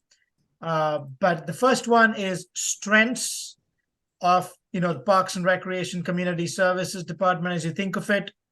Second is going to be opportunities, things that exist that can be improved or enhanced, things that you currently don't have that you'd like to see in Mountain View. And then for each one of you, your one top priority outcome. You all know this, and the gentleman on one of the comments rightly said, at 10 million an acre, and the existing cost of doing things, your resources are going to be limited than the wants and needs. And that's what, as leaders of the community and representatives of the community, we'd love for you to prioritize. As any strategic plan goes, you can be anything, but you cannot be everything. And that's where the plans that fail are the ones where we try to be all things to all people. So part of the process is for you to help prioritize as well. So we'll start with the strengths, we'll talk about opportunities, and then we'll get into the top priority outcomes. That sound good? You'd like to go one question at a time? Yes, sir, if that's okay. Yeah. That's fine. That's All why I right, make let's sure. start with just the strengths first, please. Okay. Things that they do well that you want this plan to build upon. I'm going to Commissioner Davis first. We've been going this way. It's time to do an inverse. All right. Thank you, Mr. Bott. Since I was effusively complimentary on my initial comments, I'll say I sort of rankled at these three questions as a process. My sensibility kind of misplaced. Specifically, kind of the first two questions are like a report card on community services department. And I get it. I understand strengths and weaknesses is a way of planning. But, the optics of it are, well, what I want to make sure we do is identify the vision first. And then if the department needs to change to meet that vision, we'll work on that, rather than say, well, here's the capabilities and shortcomings of the department. Let's use that as a limitation of the plan. So just, I would have preferred to engage much more on the vision and you'll get a chance to do that too later. Yeah. What we want to do though is let the community's values help drive the vision versus us coming up with a vision to react to. And I very much appreciate that. So Yeah. thanks. I actually really appreciated the public comment of putting the data out to the community before it's heavily processed. I thought that was a really interesting concept. Anyway, so the city of Mountain View is maybe a little bit unique in that the city charter reflects the primacy of Parks and Recreation by mandating a Parks and Recreation Commission. And that reflects a strong community interest in the livability of our physical space. And that value is really only intensified with growth in the community, the interest in biodiversity, concerns about climate resilience, and the focus on social equity. So without question, one of the department's greatest strengths is community support. And they've continued to nurture that through, I think, goodwill, responsiveness, and excellent leadership. That's my. Thank you. Commissioner Bryant? All right. So I will, for full disclosure, I found the questions difficult to answer. And the first one was easy. I can easily answer that. The other two, I decided I will just say what I want you to hear, and hopefully it's connected to the question. So what are the strengths of the community services? I think we have, and you already touched on that, I think we have an excellent tradition of responsiveness to the community and of involving the community in what the department and what the city does. I'm sure that our process for park planning was explained to you. We're truly, as much as possible, the community gives input on the type of park they want in whatever number of languages are necessary. When we did the general plan, it was in any number of languages also. So I think that that is a wonderful tradition that we have, and we're always focused on engaging as many people, as many groups of the community in as many different ways as possible. So that's a wonderful building block that we have. Another strong tradition that we have is a focus on equity. And in our current parks and open space plan, which could be improved upon, but there is an analysis of the various areas of town and what they look like and their density and their nearness to open space so that we prioritize the areas that really need park space more than others. And that is something that I hope to see I'm sure we will carry forward into the strategic plan. Thank you. Mr. Summer. I think I'm with Ronit. I did my best to directly answer the questions, but I'm not sure I'll get a golden star for that, but I think I appreciate the strengths that the other commissioners have raised. Thinking the more directly to what the department does, I think we have a great strength in recreational programming and performing arts. I mean, I can't really think of that many adjacent communities that really do this sort of level. We have a strength in regional trails. And I also think we have strength in a wide variety of offerings. We have swimming, skateboard parks, fitness, you could go on and on with the list. And, that may be following what's trendy, but it's also what allows for the variety of interests that people have. And yeah, I think I'll stop there. I feel those are our greatest strengths and high points. Thank you. Commissioner Mr. Okay, so I took a slightly different tack to this, and I sort of maybe the engineering approach, and I have a bulleted list of items. And so I'll just read through my bulleted list, and I don't know if you're taking notes, but you can listen. I won't go slowly.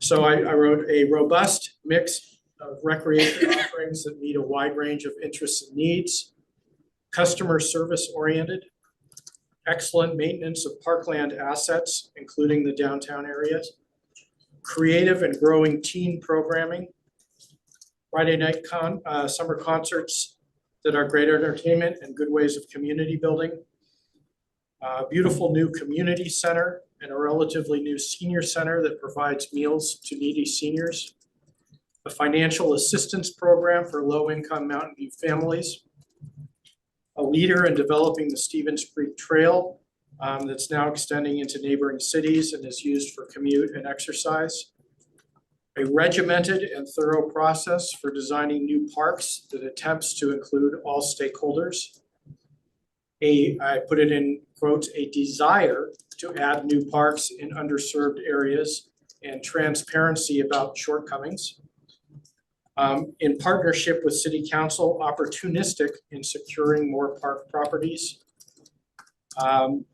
pivots to emerging needs, and I've listed pickleball as an example of that, and that I concur with the mission statement, although I could see it being expanded throughout this process, but the mission statement of create community through people, parks, and programs.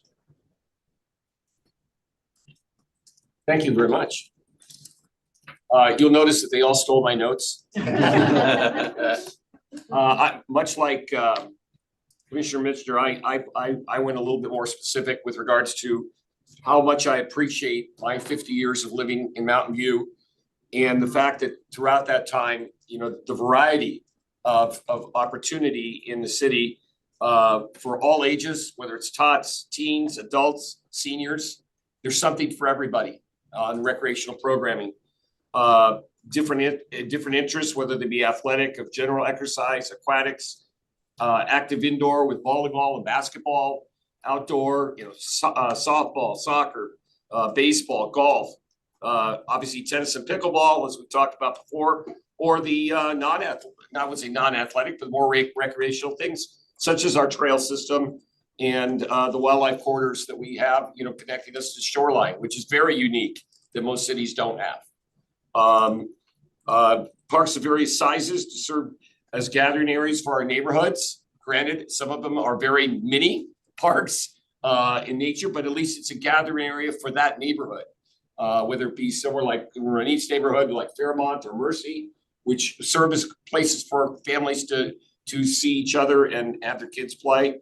You know, to the larger parks, you know, like Pyramid Park, which is just a gem, or, you know, even downtown Pioneer or Cuesta or Ringstorf, you know, in the bigger parks. Play areas for the young ones, outdoor leisure for many. I think just the variety. Something else very special to me, Deer Hollow Farm, when my kids were young, Deer Hollow Farm was the place. That's, you know, Dad, can we go? You know, we want to see the animals. And that's something very unique. And even though it's not technically in the city, it's funded by the city. And, you know, programs, recreation programs that address special events, the Monster Bash and other events like that. They're just really very popular in the city. Science and engineering, dance, art, crafts, you know, everything that's in this book, you know, for the winter months.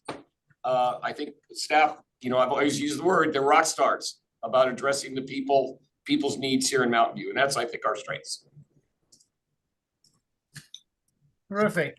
Well, let's, you know, they say no matter how thin you slice the bread, it always has two sides, right? So for all these wonderful strengths, there are things that we can look differently. And the reason I simplified this question into just a word is because, like you said, no matter what I ask, people will tell me what they want to tell me. So why don't I just simplify that and let you tell me what you want to tell me? All right, so moving the second question to quoted is, what are opportunities for expansion, improvement, or new additions for Mountain View Parks and Recreation Community Services Department? Mr. Davis? Thank you. And before I answer that, I just want to appreciate my fellow commissioners' insights there. I hope Mr. Bott got a lot of insight, because I think we all kind of articulate things differently and look through different lenses, but I hope you got a pretty complete picture of the first question there, because I did. Anyway, opportunities. So you're right. This is the other side of the coin, and we can pick on the department now. So I don't know. The other side of being a highly responsive community services department is things are slow. So kind of alacrity, velocity is, you know, things could happen faster. Actually, I'm not sure they could happen faster because of all the politics that have to be dealt with, but sometimes things seem like they're slower than they need to be. That's a really kind of petty critique, but, you know, as your manager, we have to, you know, give you that performance. We have thick skin, go ahead. All of that strive to be high. Another thing, and I'm not sure if this is a real thing or not, but kind of the willingness to negotiate a little more strongly with adjacent jurisdictions, districts, utilities, even our own public works department. So there's a few battles that I would have liked to seen the Parks Department stand up a little more for the issues that are so strongly expressed by the community that you've heard tonight. The clear opportunity that's just repeated so much is land acquisition. You know, that's kind of one of the real core opportunities in front of us. And lastly, I think there's kind of embracing a broader definition of open space. So it's not just, you know, park areas, play fields and playgrounds and sports facilities and trails, but the fabric of the community, the circulation systems, the pathways. I hope there's an opportunity to take that sort of integrated, comprehensive view of our physical environment in a parks and recreation plan. And I know that kind of dovetails with the biodiversity plan, but this is the time when we get to articulate and link that concept. So a more integrated approach to open space. Mr. Bryant? Yes, thank you. So first I will say that I tried to make this really brief, but there we go. This is the best I could do. And secondly, I would say that the points I'm going to make are points that I feel very strongly that staff agrees with many of them, because I've talked to staff many times about this is the direction we should go, and many of them, they agreed with me. So the needs I'm going to be detailing are not needs that I think staff doesn't know, but there are needs that I would like to be clearly put into the strategic plan so that the community can come together on them, and that they can be presented to City Council during the budget process, so we have the money to do this. So again, this is not criticism of staff. This is something that I hope we can all work together with the community. So let me launch into it. So we've heard that, and we all agree that Mountain View needs more parks, and we need more open space, and we need a significant increase in canopy coverage citywide, trying to decide which glasses will work here, citywide, with particular focus on underserved areas. And realistically, I hear residents sometimes say there's plenty of land to acquire. You know what? There isn't plenty of land to acquire. We've been looking for land to acquire for many years, and we've moved forward, but there isn't a lot of land to acquire. And so what I'm looking forward from the strategic plan is what can we do immediately? And parks are great, but we need trees everywhere. With climate change and temperature rises, we need trees along all the streets. We need native plantings everywhere to bring biodiversity into the city, to make the city livable for all of us. And so I'm hoping that we have what you were saying very clearly before, not a plan that sits on a shelf, but immediate actions that can be implemented immediately. There is some money to start immediately, and I hope we can move aggressively forward with that. And using mapping tools to figure out where can we plant things immediately to improve people's lives. Another thing I feel very strongly about is that we need to integrate nature into the city and create habitat for wildlife, which will in turn make the city more livable for human residents. So we need to see, and Commissioner Davis said some of that, but I'm just going to say it in a different language. We need to see parks as part of an interconnected system. Parks, open spaces, and corridors connecting them. This will cool the city, protect wildlife, and enable active transportation and healthy living in an era of climate change.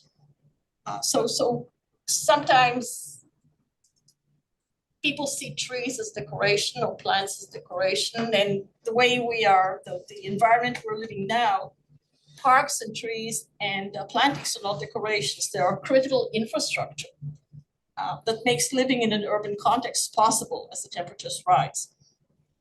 And this means a focus on large canopy trees and a priority on native plantings. And parks and buildings and roadway design need to take account of the environmental services that trees provide. And I know that staff is working with other departments, with public works and with community development. This is critical to be the way we move forward. Trees are not an afterthought, parks are not an afterthought. When we design a road, the planting wells need to have been figured out. Spaces large enough to plant oaks need to have been figured out. This needs to be part of what we do, not an afterthought. And then in terms of the kind of parks we have, I think it's time to just admit that we are limited in land and in resources, and that all the parks we have to have flexible space sharing arrangements and thus be multi-use and multi-age, engaging all ages and abilities. And then something that I heard from the community and that I feel very strongly about too is we need a supportive infrastructure for volunteers. I know that staff works very hard to provide support, but we should have the infrastructure in place, certain perhaps administrative or insurance offerings, so that volunteers can become part of what the city does. And we have a lot of expertise in the community, so the infrastructure needs to be there to make use of those. We need new maintenance protocols, because if we want native plantings, if we want biodiversity, our maintenance protocols have to change, and that may require outside expertise, and it certainly requires education for staff. And then something that staff is already doing, but that I would love to see more of, is bringing programming into the neighborhoods.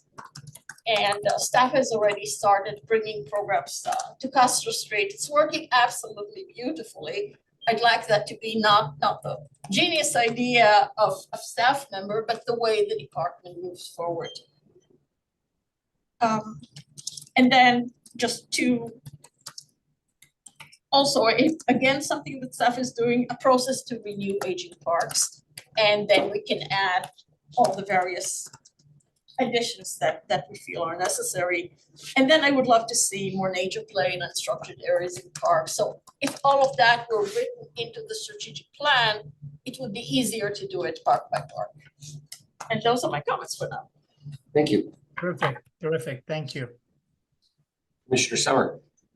Thanks, really loved your list, and it wasn't too long at all. Thank you. You're gonna have to give me the same back, though. So in preparation for this meeting, I pulled out the 2014 Park and Open Space Plan, and as I was flipping through it, it really does have a nice framework, and much of the content of the document still rings really true. And unfortunately, we haven't accomplished all that many of the objectives. And so that kind of brings us to now, where in some ways we have this master plan that's almost right, but what we don't have is strategy to execute it.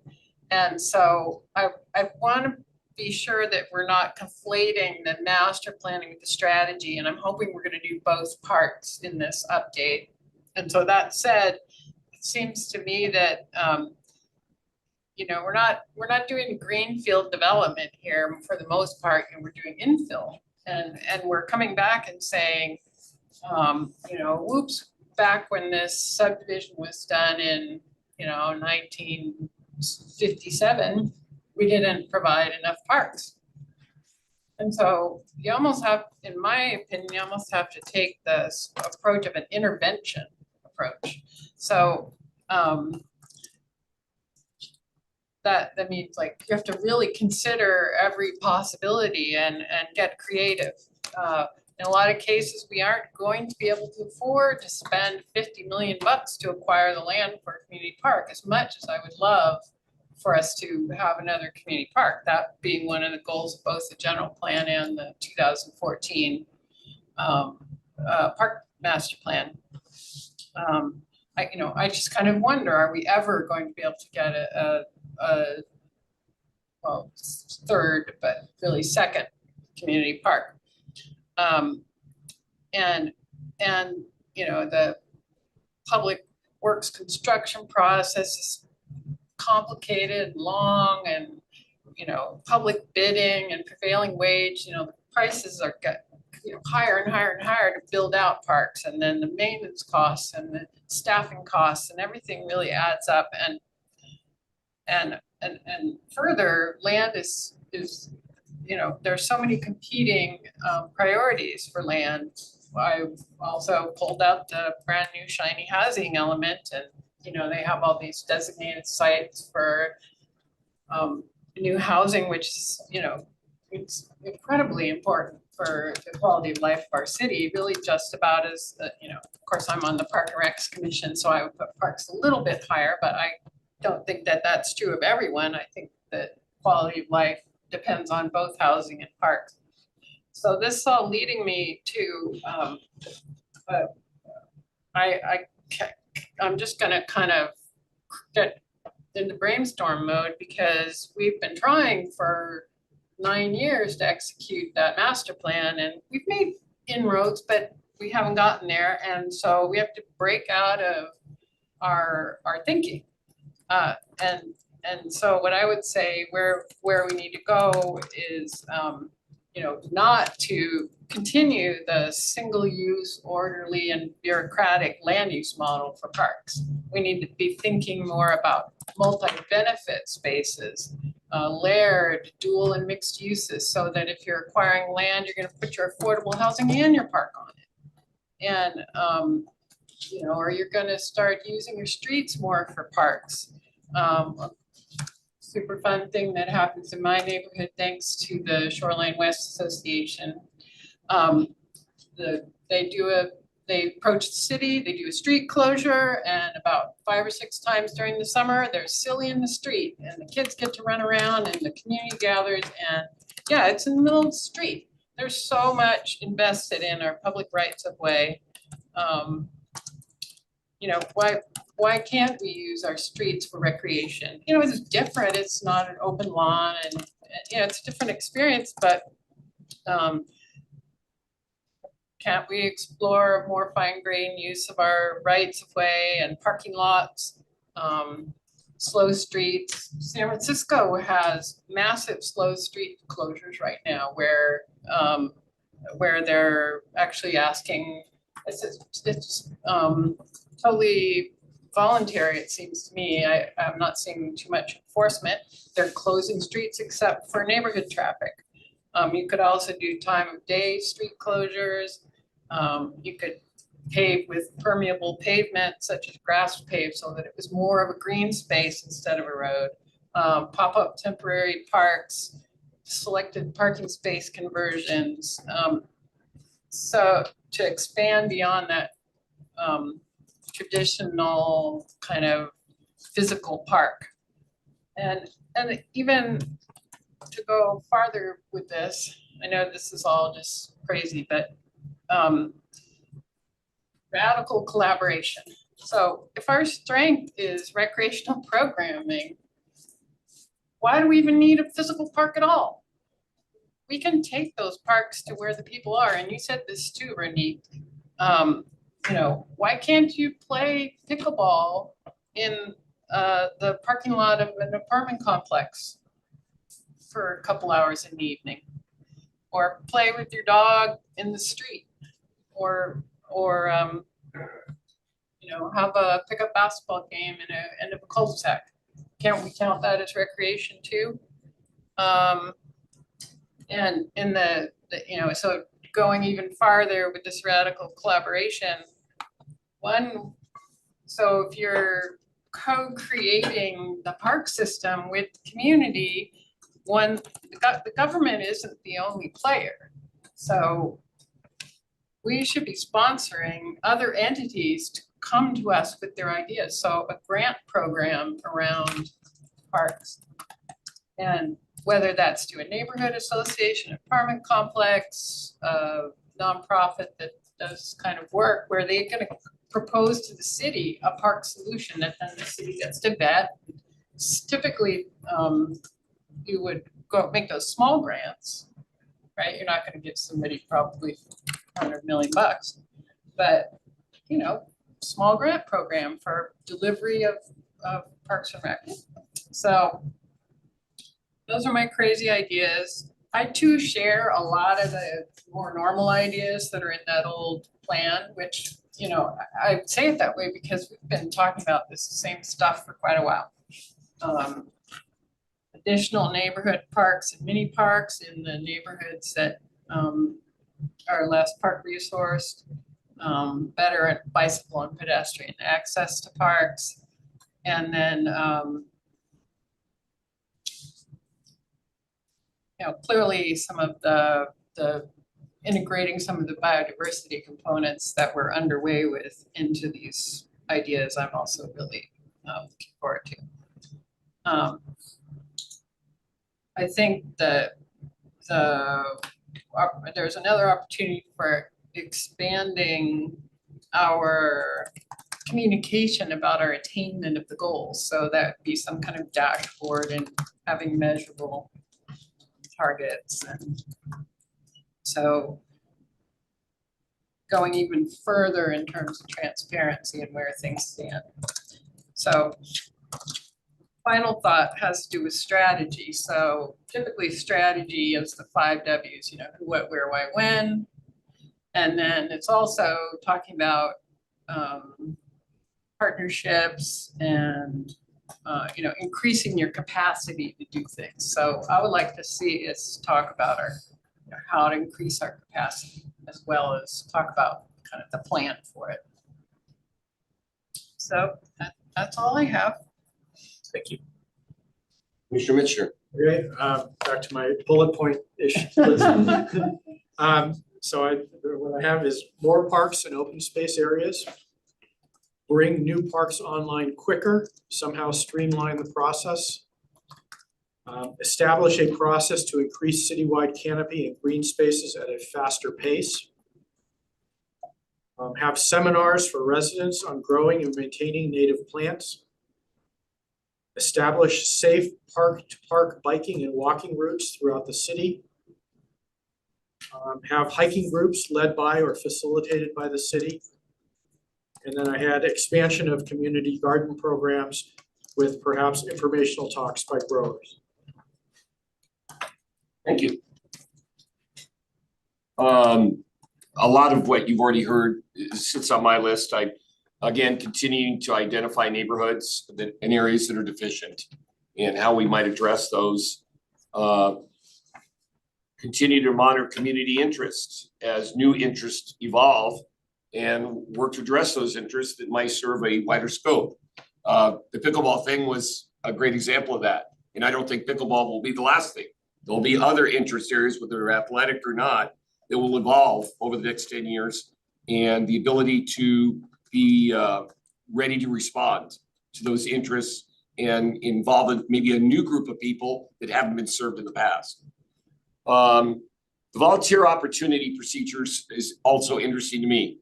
I've done with my daughter several times, Second Harvest Food Bank, where they bring in people every day, and mostly from companies or school kids that are doing their service projects. That's where grandpa got to go with granddaughter. And so obviously I'm very impressed with what they do and how organized it is and how they're able to get through the paperwork side of volunteerism with regards to liability and such. And hopefully that we might be able to maybe streamline our procedures so that we can encourage more volunteerism with regards to like the biodiversity, the garden up at in Cuesta Park. As far as the tree, the native trees and such too, I'm believing, I'm understanding from John that will also be really part of the biodiversity strategy. And we'll have a lot of input with regards to that as that process emerges.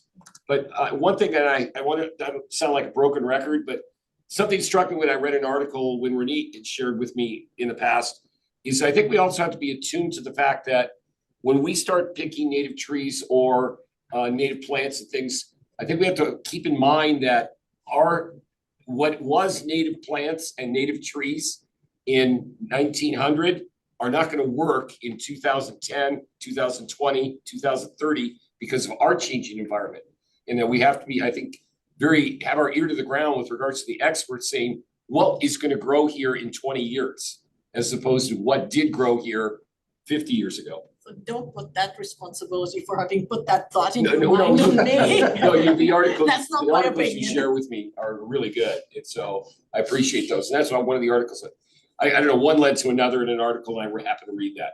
And I'm all for, you know, like, gosh, I love the oaks. You know, I have to be honest, I love redwoods too. But what is going to grow here in 20, 30, 40 years? Because as we plant things, they're going to be small, but we're hoping that they emerge into great canopy within 30 years. But will they grow here in what the projected environment will be? And that may be more for the biodiversity strategy, more so than this, but I thought I'd bring it up. And I'll probably be a broken record on that one, I'm sorry. So, are you ready for our third aspect? Let's do it. Okay, so the last one is, what is your one top priority outcome for the strategic plan? Do you want me to stick with you? Sure. Okay, Commissioner Davis is on. Once again, I'm just astounded by the insights of my fellow commissioners. I probably have to rethink everything I said, but I think collectively the input here. I'm impressed, Mr. Bott. I hope this is meaningful to you because really great ideas here. And I probably rethink some of what I'm going to say. So, it's not in this role, it's not my position to call out a specific interest. I want more golf or pickleball or even more trees. I don't think. What I'm most concerned for as a priority is really a process issue that I think the data collection and the surveys and the community input will quantify and identify those needs of the specific interests.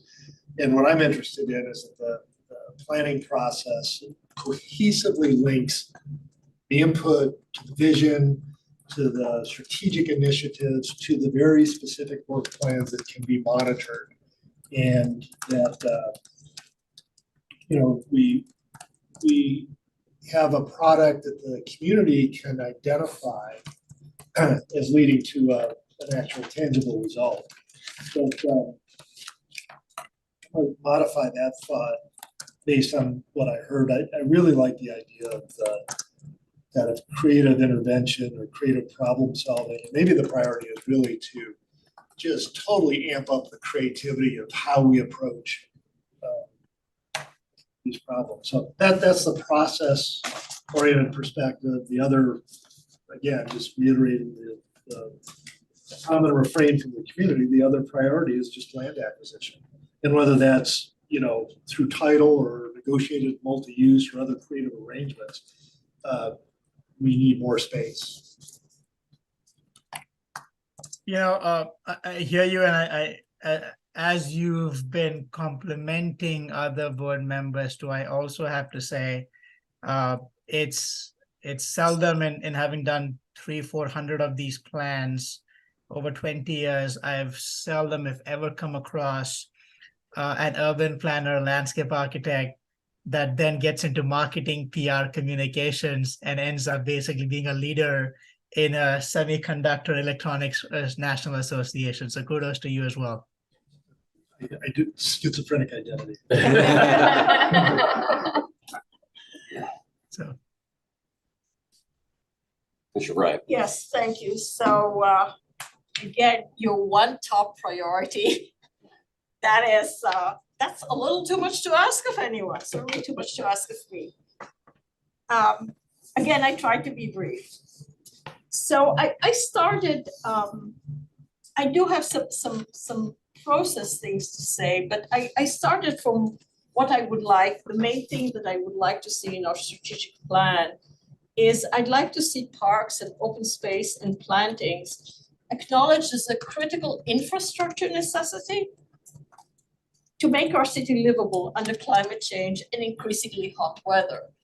Like when I'm not a biker and I don't like driving, I walk a lot and I plan where I can walk where there will be canopy and shade.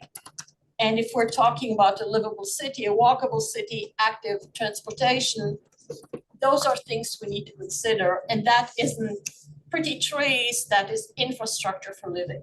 So I'd like the strategic plan to reflect something like that. Hopefully people agree with me.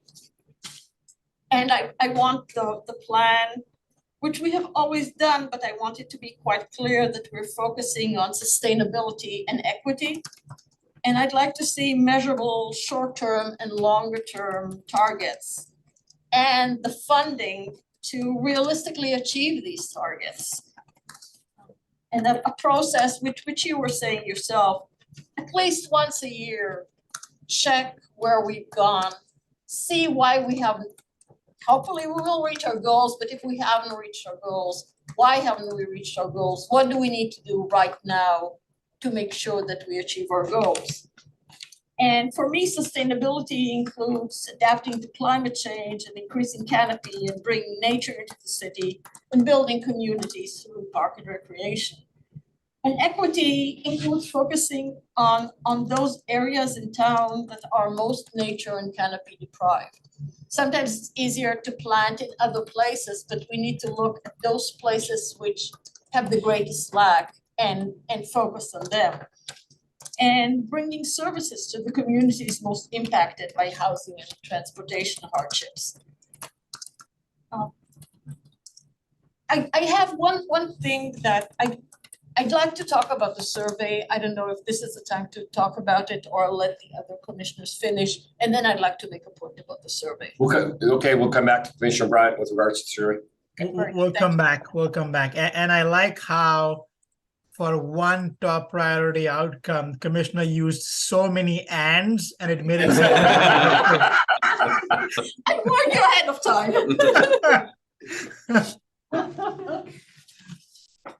Commissioner Summer? Well, sorry, I'm probably gonna have lots of prepositions as well, but I think that at the end of the day, the top priority is really the funding. So we the funding and partnerships to allow us to expand our park system so that we catch up in those areas that are where there's a little bit inequitable distribution. And then funding to allow us to expand the park's open space and trails in proportion to our population growth. Those two things, I think that, you know, there's a lot of aspects to that, but at the end of the day, if you don't have the funding, it's really hard to do anything more than just write down stuff on paper. Commissioner Mitchell.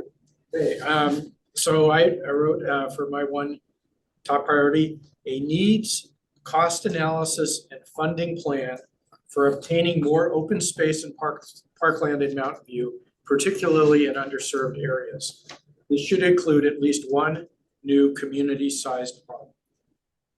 And just a little commentary on that, you know, the City Council is now considering revenue measures for the ballot, and I don't know, but if we could get some of this costed out in a timely manner, maybe that could be part of a revenue measure, because I think this would be something that would resonate with voters in our city. So I don't know whether it's realistic or whether it's not, but I don't want to put a cap on my wishes at this point.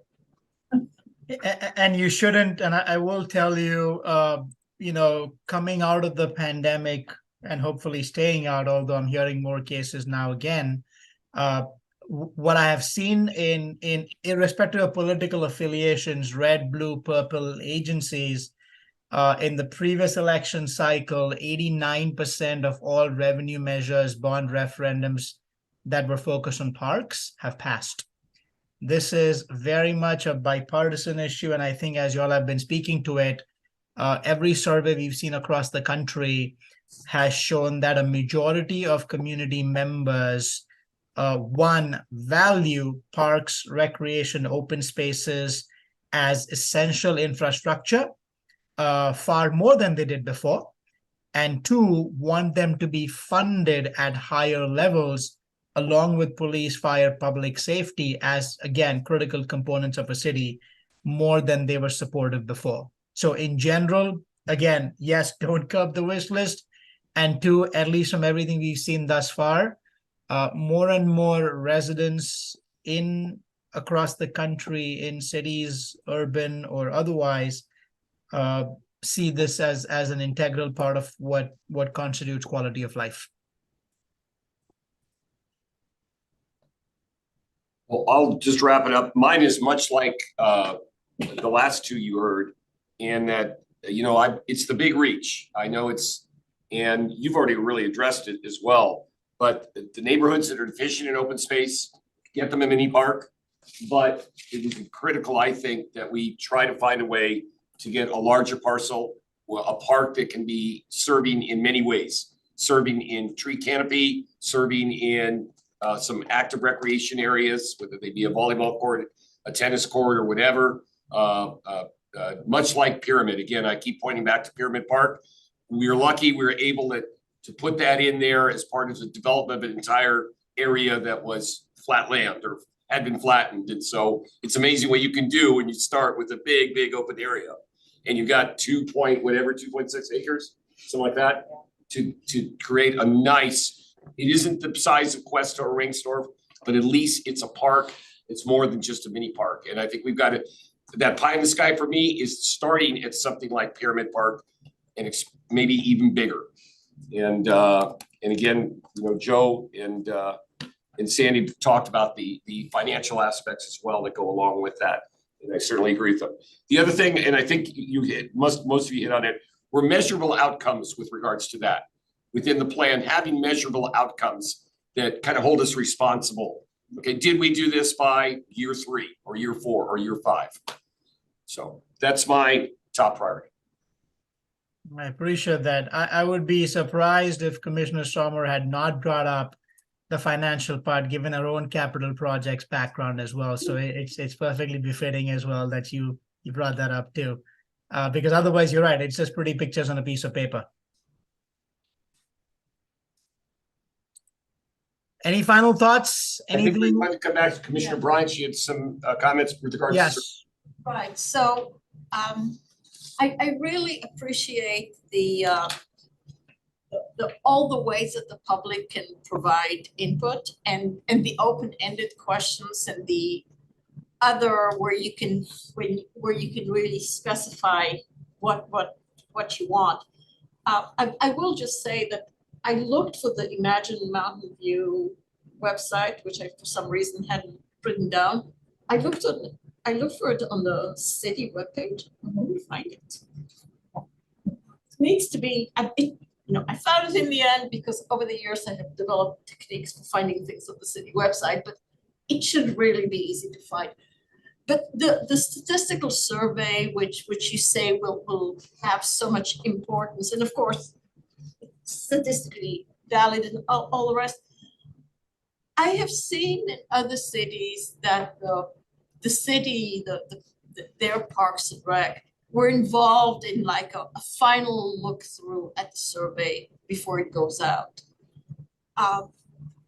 My years in graduate school taught me that you can do anything you want with statistics. So I'd like to look at the content, because if you ask people, would you like more facilities? Who's going to say no?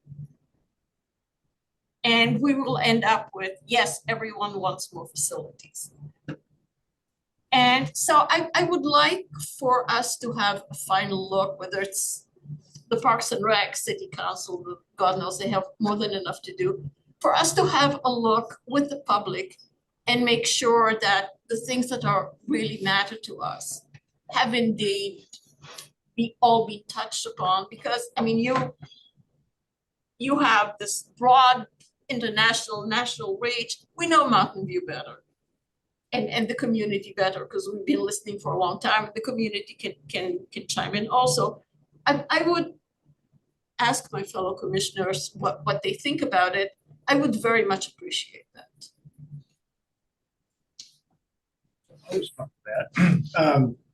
I think it's a very interesting idea to consider how to better leverage this commission, including things like survey review. It was not but yesterday that another commissioner reminded me that some years ago, the commission itself developed the strategic plan. If I'm correct, you're reiterating that. So of course, the community involvement is critical and all that has to be encompassed. But I think, I wish there was a way within the Town Act and the schedule that we could work more on sort of a working group basis with you, because I'm just so impressed with the other ideas here at the table. I think that will help move some stuff along. But yes, I agree. I would like to review the survey and a few other things.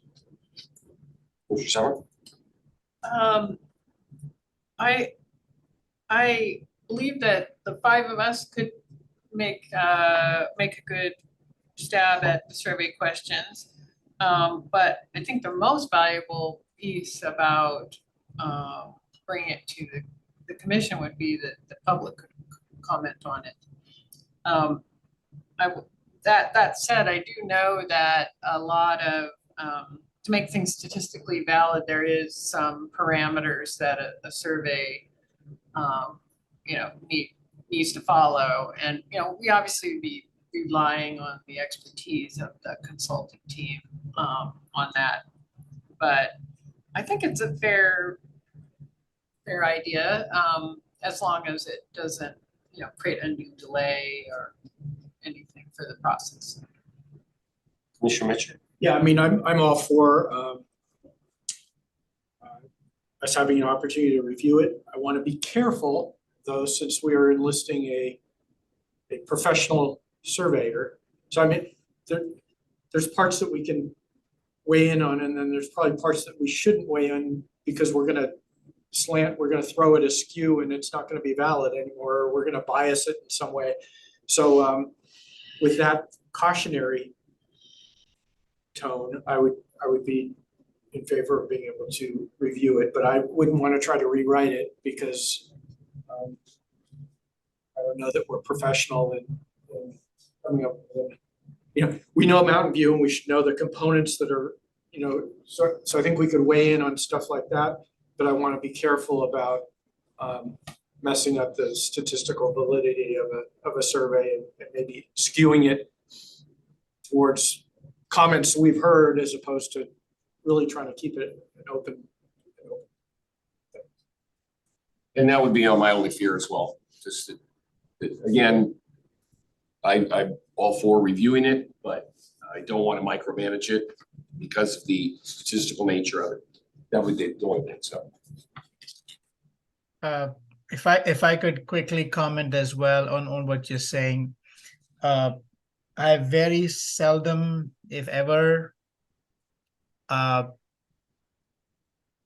into deep reviews beyond the staff, because generally the commissions I've worked with, the councils have trusted their staff as the Parks and Rec professionals to handle that and get the input.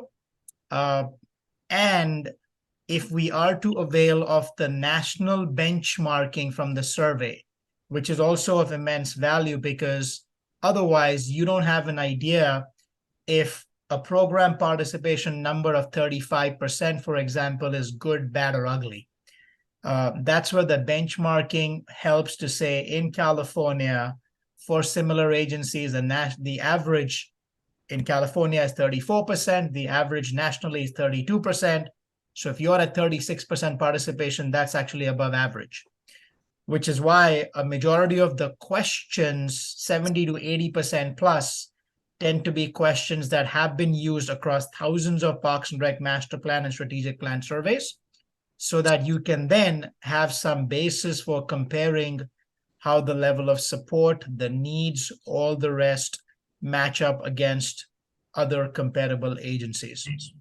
So having said that, where we generally have flexibility, and if ever there's been a review, it's typically after ETC Institute crafts the survey, because again, far be it for me to tell them how to run surveys that they do several thousands of every year. We share the input that we hear from all the sources with them. They craft the survey questionnaire, and then the choices within those are where we often have the ability to customize, so that in some entities, and I say this is probably one of the earliest ones, in 2013, we did a master plan for Carlsbad and San Diego, and that plan led to the first dedicated pickleball courts I know in that area, well before anyone was talking pickleball. But that's where we let the survey drive the input, and we weren't trying to put in choices or otherwise. So I think what we could do here is, based on the input, have ETC craft the survey questionnaire, have staff run through it, and then let you all decide how you want to take a look at that. Does that sound okay?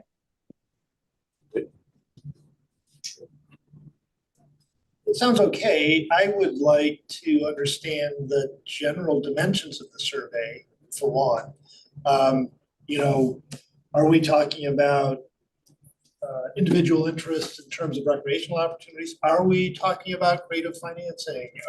You know, I'd like to hear about the dimensions of the survey. Maybe not all the specific questions, but what kinds of issues are we going to attack here? Because I tell you, Mr. Bott, when I hear council meetings in the community at large, they always say the PRC is going to do this and do that. So there is a sense of the community that this body is making some decisions on these things. So we're going to get blamed for it one way or another. So I'd like to see those, at least in the broad strokes. Yeah, and absolutely. And so the questions will range from current participation and their perception of the conditions or the quality thereof of the programs or the events. It'll look at barriers to participation for the community, communication mechanisms itself, how they currently are being communicated with, how they would like to be in the future, program and amenities, as well as park amenities that they, one, either find important to them or members of their household, and two, is that an unmet need? And I emphasize the word unmet, because if you ask somebody, do you have a need? All of them might say, sure, we do. Is your need adequately served? Yes or no, and to what extent is what quantifies the unmet need. And then it's followed by, what are you willing to pay for, right? So again, the idea being, all I want is everything, all I want to pay for is nothing. And that's where we want to get the sweet spot to say, what are people desiring? What are the priorities that they want the commission or the council to really act upon? And what are they willing to fund for if they were to do that? And then, of course, there are crosstabs, right? So the idea being that you can then splice the data in a variety of ways based on age, income levels, gender, etc., to understand what different groups might be willing to support or are against for a variety of things. So that's the very broad strokes. Again, it's a 6 to 7 page survey. It takes about 10-15 minutes. It will be mailed on a city letterhead with an accompanying cover letter that comes from the city to households. They have the ability to respond back by the mail itself. They will have a one-time link per household that they can do it online.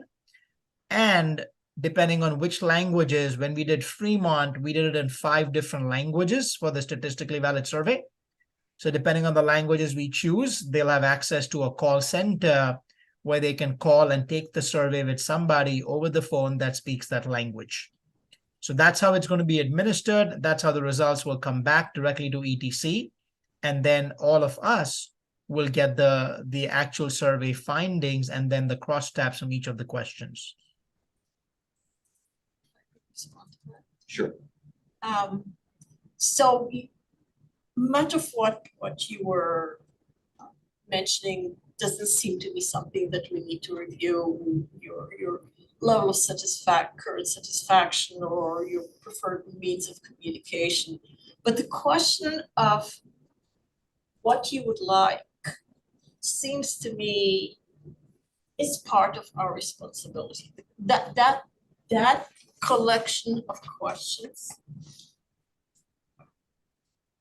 cannot just be based on national averages, because several people I talked to had a fairly negative response to 160 is a high number for tennis, and because of your level of education and income, that's probably where you are.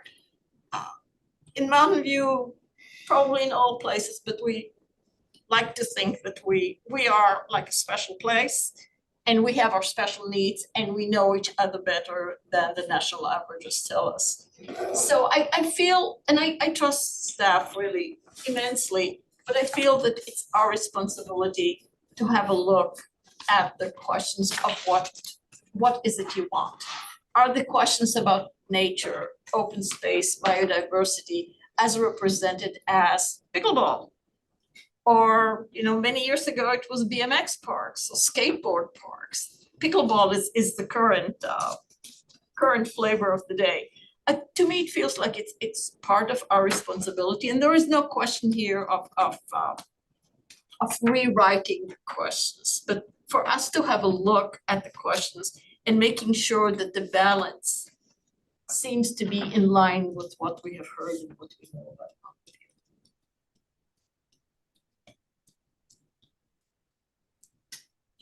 Let me ask with regards to where you are on timeline with regards to mailing out the initial surveys, the random mailer. I mean, are you guys ready to do that tomorrow? Or is that next January? Or, because I think I'm pigtail on what Micho talked about earlier of holding up the process. I don't think there's anything that we want to do. We wouldn't want to do anything to hold up process. We're so anxious to get involved in this thing. We don't want to see it, sit longer. So can you respond a little bit to where we are with on the timeline? Sure. Well, timeline wise, we're fine. We said this to the staff in the beginning. We don't want to check a box. We want to do it right. And so with this, we're still gathering all this input, including what we're hearing from you today. Based on all this, we will then be, as I said, sharing all the raw data with ETC for them to first craft the survey questionnaire itself, right? Once they do that, that's when the review of the back and forth can happen. The goal is to launch the survey at the beginning of the year. So right now, it takes them about 2 to 3 weeks once the survey is approved to proofread, print, mail, all the rest, so it hits households within Mountain View in the new year. Given where we are right now, the earliest we could get it out would be November, and that starts getting into the holidays, and I don't want that to affect response rates. So with that said, once we're done with these meetings and we get it to ETC, we can get a sense from them by when they can get us the first draft of a survey, and then sort of work backwards with the staff and you to say, by, let's just say, the first week of December, we need to have a signed off survey instrument from your end, right? That gives ETC enough time to do what they have to do and get the survey mailed out in the beginning of the new year or towards the end of the year. That sound okay? It certainly answers my question. So I have a thought, Chair. The more we talk about this, the less comfortable I am with getting in the middle of the statistically valid survey. But I do think that there is a bit of a role for the PRC. I trust staff will do a good job with the statistical survey, but I feel like for us, we could almost, through our review, I mean, we could even be looking at it after it's gone out, but our review could help identify if there's gaps that we see that maybe where we're getting something more qualitative rather than quantitative that could, so that identify additional questions that we believe should be asked through some other forum. So through the website, through the ongoing public hearings and public meetings, and some of the other outreach that is happening. Because I think, probably where we're, at least I'll speak for myself, well, I'll be coming from, I'm not, trained in any way in statistical survey design, so I won't really have very much to say about that, but I will be able to look at it and say, well, not sure this is getting at a unique Mountain View core value that we need to explore with the community. I think that might have been what you were saying. So I agree with what you say, but I don't think this should be after the fact. I think, so statistically valid is great, but there is a whole universe of questions that could be used. And I would like the selection of the questions from that entire universe to follow what we have heard from the community and what has been our vision. And if you do it after the survey, it's just not quite good enough. It's like this shouldn't be an afterthought. We should, and I don't imagine, to me, it doesn't seem like it should take a long time. To me, given what you heard, I think it should be perfectly possible to make a really good stab at the survey, but I think it's our responsibility to look at it and not say, this question I really don't think is correctly written. I'm very good at doing that, but that's not what we need to do. But to make sure that the balance of the questions and the subjects covers what we have heard. And then we should be able to do it in one meeting and say, yes, we have reviewed it, what we know about the city, what we have heard from the community, this covers it. Go and launch it. Seems to me like part of the job. Yeah, look, we're an advisory body. We're not gonna override anything or make decisions. The best we can do is provide perspective that might not have otherwise been considered. So I agree. I think we could be exposed to the survey very efficiently and quickly, make whatever comments, not get into the details of the individual questions, but make sure the kind of the key parameters are addressed as we understand the needs to be. I don't know, Mr. Bott, it sounds to me like you've got a survey instrument that's large in order to peg it to national, an awful lot of the survey is baked already. The questions will be not the choices within, right? The choices within are where your knowledge of Mountain View comes in. In order to ensure that you're providing people a chance to respond. Ultimately, any survey is essentially a needs assessment tool, right? So that's the baseline of what we're trying to identify is what are the community's needs through a sampling that's actually representative of your community and not the ones who can galvanize enough people to show up to a public meeting and advocate for a certain cause, right? Which is otherwise typically what happens in any other subjective mechanism. So no, I wouldn't say the survey is baked as much as the questions have, in order to get benchmarking, the questions may be similar with respect to a needs assessment framework. The choices within that your residents will respond to are up to us and really you all to customize. Our input comes in because we have been the only ones that have actually sat in every single meeting with your community members throughout the strategic plan process thus far. So our work with ETC is try to ensure that everything we've gotten unvarnished without our editorial feedback to prioritize anything is provided to them for them to craft the survey. I don't want to influence what does or doesn't get asked in the survey. Our job is to simply share with them everything we've heard thus far. So, I mean, one distinction I want to be careful with, we say we've heard from the community and we know what we've heard from some of the community. Okay, we've heard from the community that comes to meetings and that is alert and attuned to these things and that they're part of groups that advocate for things. But I don't think that we've heard from the whole community. And so I want this to be a survey where we do get to hear from the whole community without any biases based on what we may have heard so far.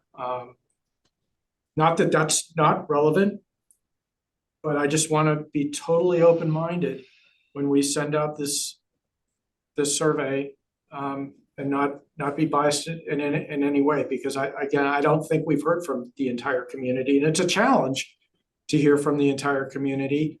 So I just want to be careful with that. I guess one hope that I have is, or that I had, is that there is a little, that there's a space in this, and I don't know, I maybe missed it in your response, for a little bit of open-ended response to questions. That they don't have to pick A, B, or C, that there's some open response areas. And if we can't do that in that survey, then I like Sandy's idea of somehow we need to capture that information in another way, but it would be nice to have it as part of the survey. The survey will have both within the needs assessment options, choices as well. In addition to how we had the questions at the public meetings, in this case, your program or park or facility or amenity choices will go as high as 30 to 35 different options. And then there'll be an other option and open-ended choices. So, short of underwater basket weaving, I think we will probably cover a majority of the kinds of needs that you might hear from the residents in Mountain View.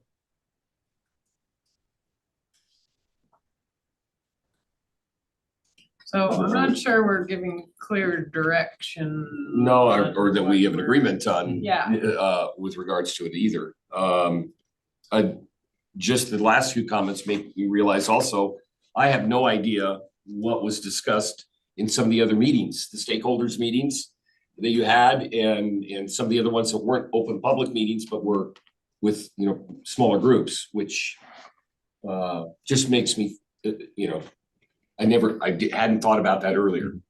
That we're just going, or I'm going basically on what I've heard from the people that contributed today, the meeting I attended with the public that one time, and then sharing the five of us. But there could be others as well, so that I'm not aware of. So I go back to the fact that we certainly haven't heard from the entire community, nor will the entire community be answering the questionnaires. And it sounds like a pretty long and complex questionnaire, so I hope the response rate is good.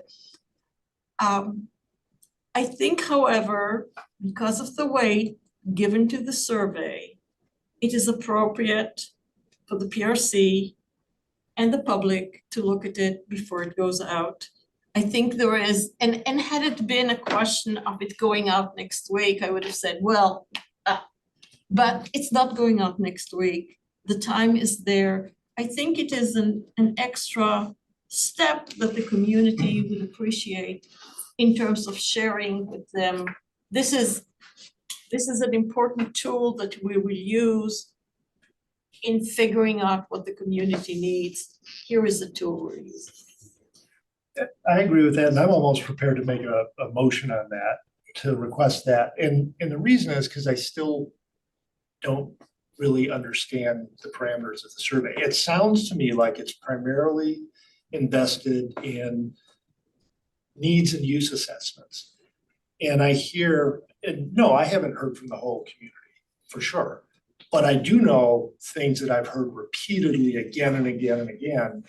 And I feel I do have some perspective on at least some of the more local community needs. So for instance, we heard from a couple people some really interesting ideas about volunteer engagement. That's not a use need, that's a creative idea for expanding the capability. Are things like that included? Or are we just kind of going down lists of recreational opportunities and uses? I don't know. And that's why I do think it's appropriate we take a look at the survey. We're an advisory body. We will weigh in quickly and you can take or leave what we say, but I feel it's our responsibility because of the importance of this to take a look at it. Would it be, just questioning, would it be feasible that we would see it possibly at a November meeting?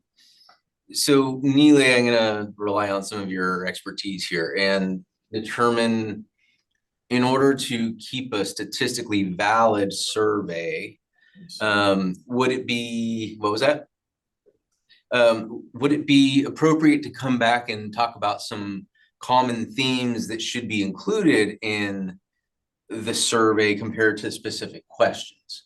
Or in order so that from what you believe are specific to Mountain View, and I understand, that way those common themes can be shared with Nile, and because he's gonna be hearing from us as well, and he heard from these other groups, so that he can then take your input as to what common themes are important, and then you can use that to move forward with ETC. I'm trying to find a balance here. Yeah, so I hear you and I'm wondering, the input we heard from the commission today, did that not reflect what they've been hearing from the community?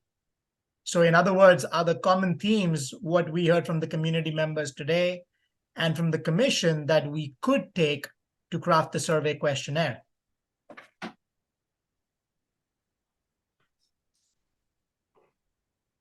Well, I mean, I'll answer for myself, you know, I don't represent a constituency here, I'm not elected, I'm appointed. And so I talk to some people in the community that are people I know, but that's it, I can't really say that you represent everyone or a constituency even. But if you look at the city charter and you look at how we are talked about, we have a unique role in advising and directing. Well, so, yes. This is a really good discussion and I'm trying to appreciate everyone's point of view. And when this was brought up by a community member, I thought, you know, that's a pretty good idea. So I'm glad we're having this conversation, but I'm also trying to think about like, what else are we going to be doing relative to this plan? Is this survey review actually the most important thing that we need to do? I mean, we're making a big deal out of it, but I'm not sure that it is the most important thing for us to do. So, okay, what are the other things we're gonna do? And should we get this on the plate too? And I'm not sure that I actually have the full picture of how the PRC will be involved in this plan development. You know, yeah, it'll come to us at the end, but I hope it's more than that. So maybe that's kind of a question. I agree with you. I don't have a full understanding of what our involvement is, and so I'm asserting an involvement to help clarify. So just a couple, I mean, so I sort of like the way John Marchant phrased things. I would ask a question to I certainly would be fine reviewing the survey. A question I would have though is just to confirm that by us reviewing it, are we not biasing it somehow before it gets released to the public? I would want to be careful about that. So that's why I was thinking maybe John's idea of just sort of a high level, phrase it better. I'd be open to that. And then what Sandy said, I think I'm more interested to see the results that we see and the data that we start getting on things and stuff like that to be able to analyze that stuff. I'd like to make a motion that the commission requests that Director Marchant and consultant Bott have a brief offline discussion tomorrow. And based on your good judgment, determine what can be shared with us in terms of the primary themes of the survey, the specific questions, or not. And if so, provide it to us in a timely manner, but leave it to your discretion. That's my motion. Do we have a second? So my only thing is just procedurally, can we vote on something like this? It wasn't on our agenda to specifically talk about that. So otherwise I would be fine with it, but I want to make sure we're okay. Or whether we can just comment it and have it in notes. Yeah, so we've received enough input this evening, I think, to have a follow-up with the consultant team and be able to come back with a game plan of what we can bring forward as far as what may be included in the survey, talk about some of the plan ahead and how you will be involved, and what that looks like as we move forward, so that you do have that further clarity of what that looks like, and then we can reconvene as a group. Right. Do you need a motion to do I do that? not. Okay, so I retract the motion. We're all good then? Thank you, sir. Of course, thank you all. You're a very patient man. It is officially tomorrow, so I can tell you tomorrow is a very nice day.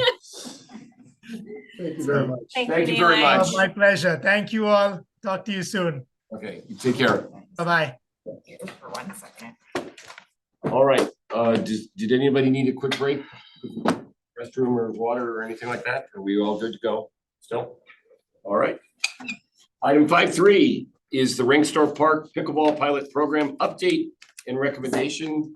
Is this yours too, Christine? It is, yeah, All just right. give me 1 second to get myself muted. And go ahead and kick it off. You fell asleep, so I got it. Everything back up Probably not the only thing together. that fell asleep.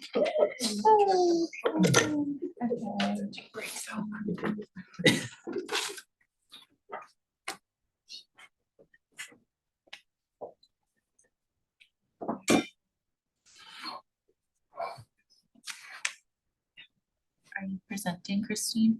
Yes, if you wanna see how. I think so. All right, wonderful. All right, good evening, Chair and Commissioners. As you know, my name is Christine Crosby, Recreation Manager for the city. This evening, I will provide a brief presentation on the outcomes of the pickleball pilot program that we had at Ringstorf Park and share recommendations on the program. Before I begin, I'd like to recognize Recreation Supervisor Colin James, who is unable to attend this evening, and Senior Recreation Coordinator Stephanie Lum, who is here tonight for all their work in implementing and analyzing the results of this pilot program.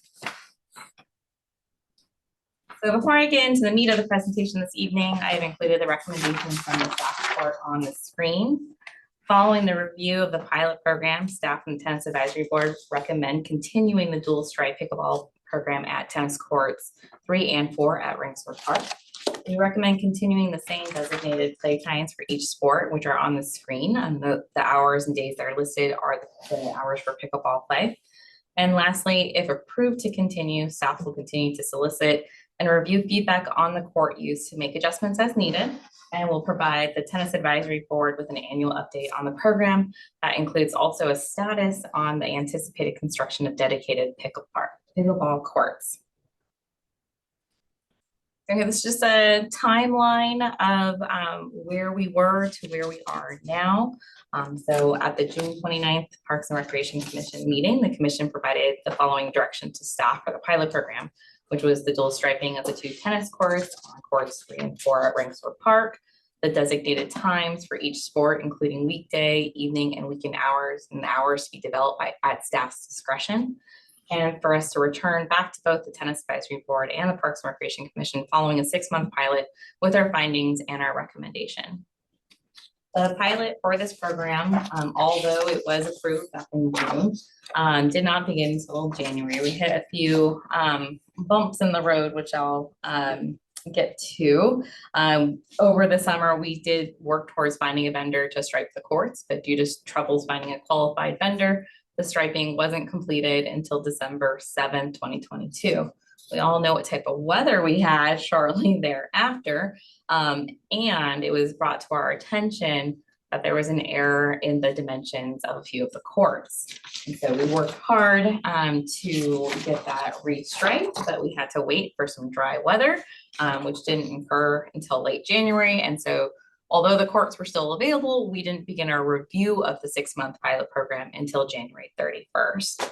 And after that, we reviewed the program for that 6-month period and brought the findings to the Tennis Advisory Board on August 23rd, which I will be sharing tonight. So again, just to reiterate, this is the refresher, which I just spoke about, but the designated pickleball play schedule is on the screen. This provided a mix of weekday, weekend, and evening hours, which provided 7 days of access with various times for pickleball play on these 2 tennis courts. And when we developed this schedule, we looked at existing tennis court usage as well as the court monitoring that we and the public input surveys that we completed back in 2022 to come up with this balanced schedule. So I wanted to go over briefly what our public input process has been over the last 6 months. Over this time frame, we've had an open-ended feedback survey that has been available the full duration. The survey was posted with QR codes at the Ringsworth Park tennis courts and pickleball courts, as well as a link was on the city's website. This was just an open-ended survey. Anyone could come up, scan it, click on the link, take the survey, and provide feedback. How is it going? Is it working well? What are any issues that have come up? And we would review them as the feedback came in. In addition to that, and similar to what we did leading up to the pilot launch, is we monitored the courts at random. We made sure to have the courts monitored during weekday, weekend, and evening hours, utilizing our staff. And I'll get to the details and the data related to that shortly. Excuse me. And then towards the end of the pilot program, we did a end of program survey to collect some feedback. How did it go? Did you have any issues? How was it like to play on blended courts? Just to capture additional information to formulate our recommendation. So first, I'll get into the open-ended feedback survey. Again, this was meant to capture comments and opinions, and it was just in a very open-ended fashion. Over the 6 months, we received 202 responses. 116 of those responses were from Mountain View residents. 94 of the respondents identified themselves as pickleball players, so majority did respond for pickleball. 4 were tennis players, and 18 identified as players for both sports. The prevailing sentiment that was expressed in this feedback was overwhelmingly positive, and participants describing the program as fantastic. Additionally, there was a reoccurring request of dedicated pickleball courts to address the growing demand, which I will also provide an update as we move along.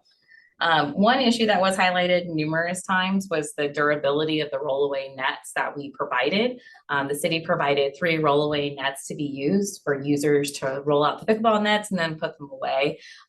They were used so frequently that they started deteriorating quicker than we were expecting. And so we currently are in the process of replacing them. We did purchase 6 rollaway nets so that we can not only replace the 3, but add 3 more out there, so that users don't have to bring their own net. And the ones that we purchase are a lot more durable. And as our staff are building them in the evening while they're working for us, we're rolling them out there. So we're, I think half of them have been brought out, and hopefully in the next week or so, we'll have the other 3 finished.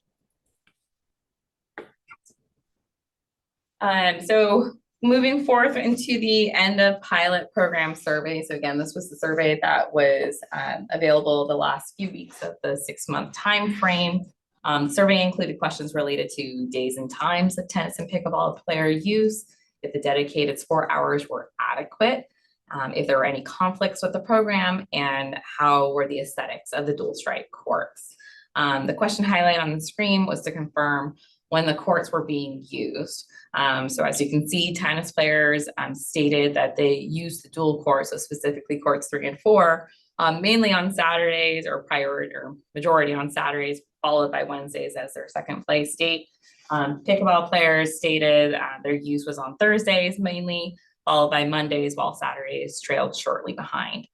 We felt this was important because we really wanted to see what the weekend use would be like, and it shows that those sports were actively using the courts on Saturdays.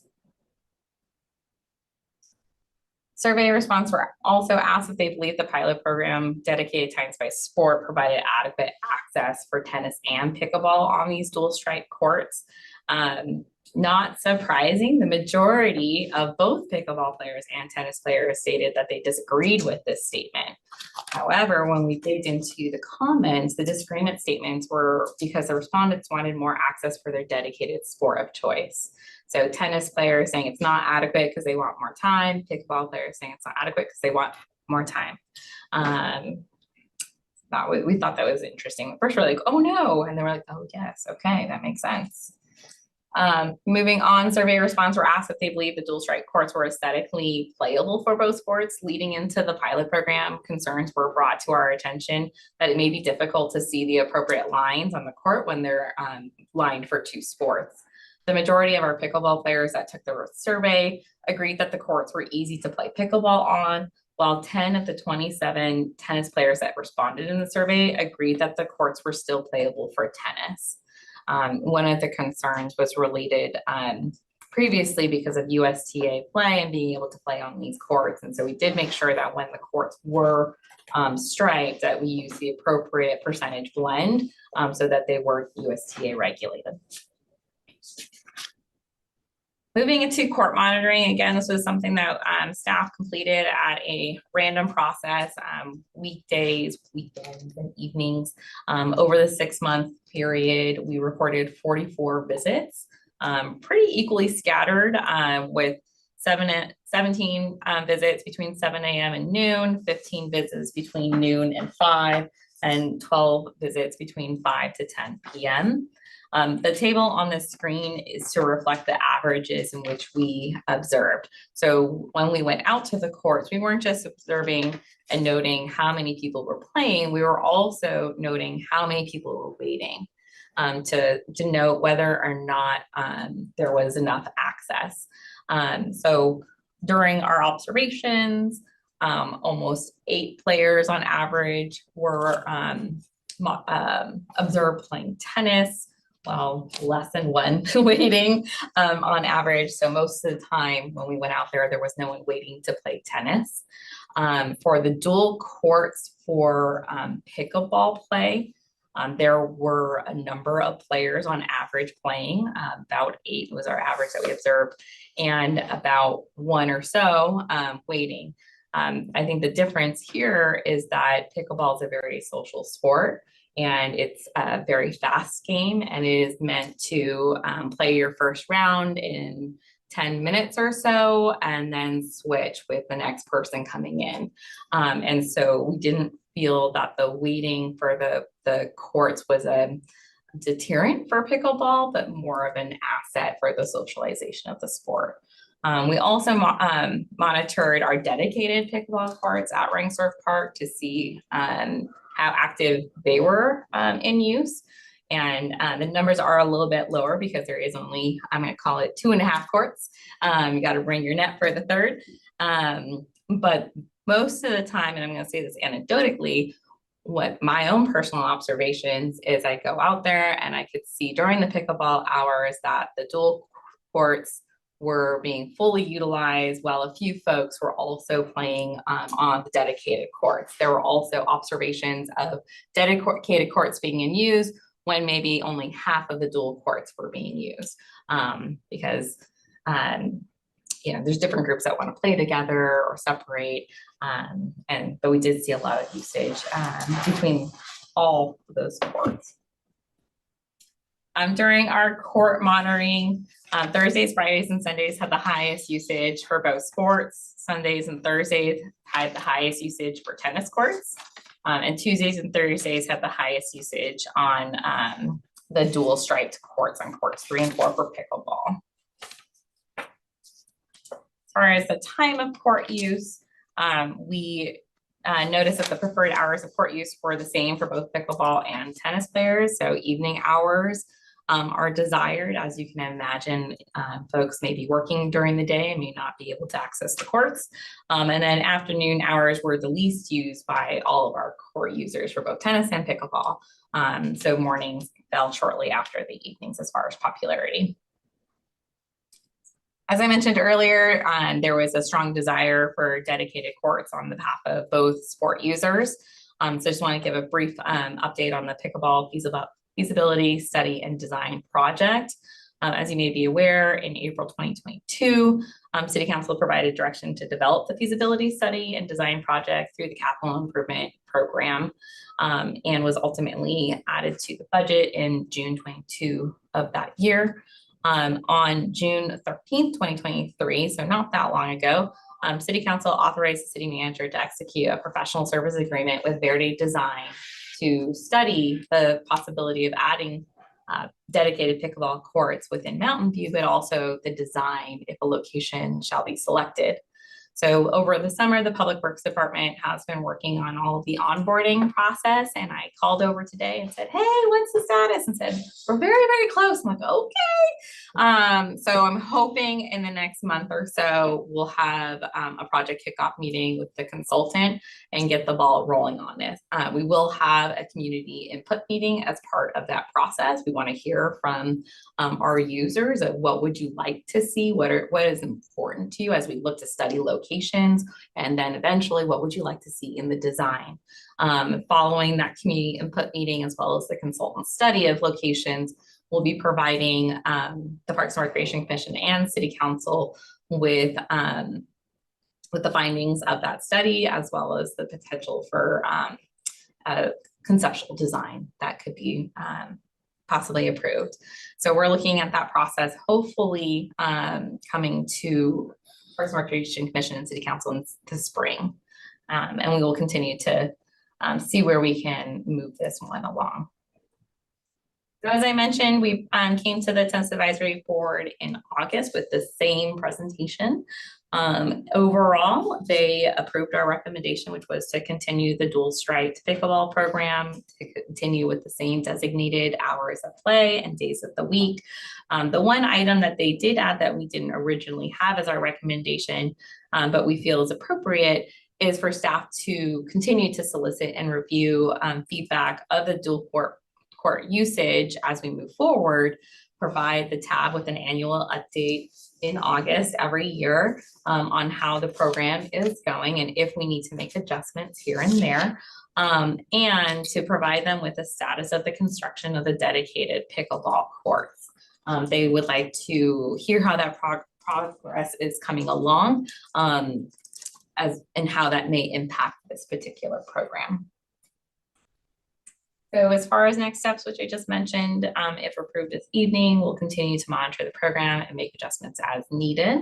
And again, we're working on replacing those existing rollaway nets to be a more sturdier option, which I think our users will appreciate. And lastly, I'll just bring the recommendation back up on the slide, but I'd like to thank you this evening. And at this point, we're available to answer any questions that you may have. Thank you. We're gonna entertain questions from the commission first, so I'll start on this end again. Okay, so a couple questions. Could you use slide 10, if you could go to that? I was a little confused. This one? Yeah. Okay. So average number of people observed during court monitoring. So I'm just wondering, so when you say tennis courts, number of players, are you only talking about courts 3 and 4, or are you talking about tennis players on all courts? We observed that the number of tennis players on courts 1, 2, 5, 6, 7, and 8. So during the pickleball hours, how many tennis players were using the tennis courts? Okay. And if there was anybody waiting during that time while the pickleball courts were also in play. Okay. Then another, just a question on the recommendation, that the third bullet that you added on. You know, I was just annual update seemed, I mean, I was just wondering whether at this sort of initial stages of this, while things are still evolving, is annual enough, or should there be a 6-month or, I mean, we're calling it annual update, but we don't even know if there'll be a dual court program 2 years from, I mean, so I'm just wondering whether that annual updates to the tennis advisory committee, not to us. Right. Okay. Yeah, and then I could see it maybe coming to us, but yeah, I'm just wondering if what your thinking was on the annual versus maybe a 6-month. Sure, great question. The tennis advisory board only meets 4 times a year. And so part of that was, we'll make this our formal presentation and update to the tennis advisory board in August. It is as advisory board to staff, and we do have a more conversational meeting with them and do provide general updates at every meeting. And so I do feel that, especially in these beginning few months, if there's any adjustments that we want to make, if there's, even if just to say things are going well, that we can do that during our staff comments to the tennis advisory board, which we generally provide them just an overall, this is how things are going, type update each month. But the more formal update would provide in August. And then my last question is a question without an answer probably, but you know, it struck me that it would have been interesting. You can't do this without a webcam. But it would have been interesting to see what percentage of the dedicated time to each group, the courts were empty. Right, so. Yeah. Because then you would know, well, pickleball, Mhm. they have these times, but they're not using it at that time. Right.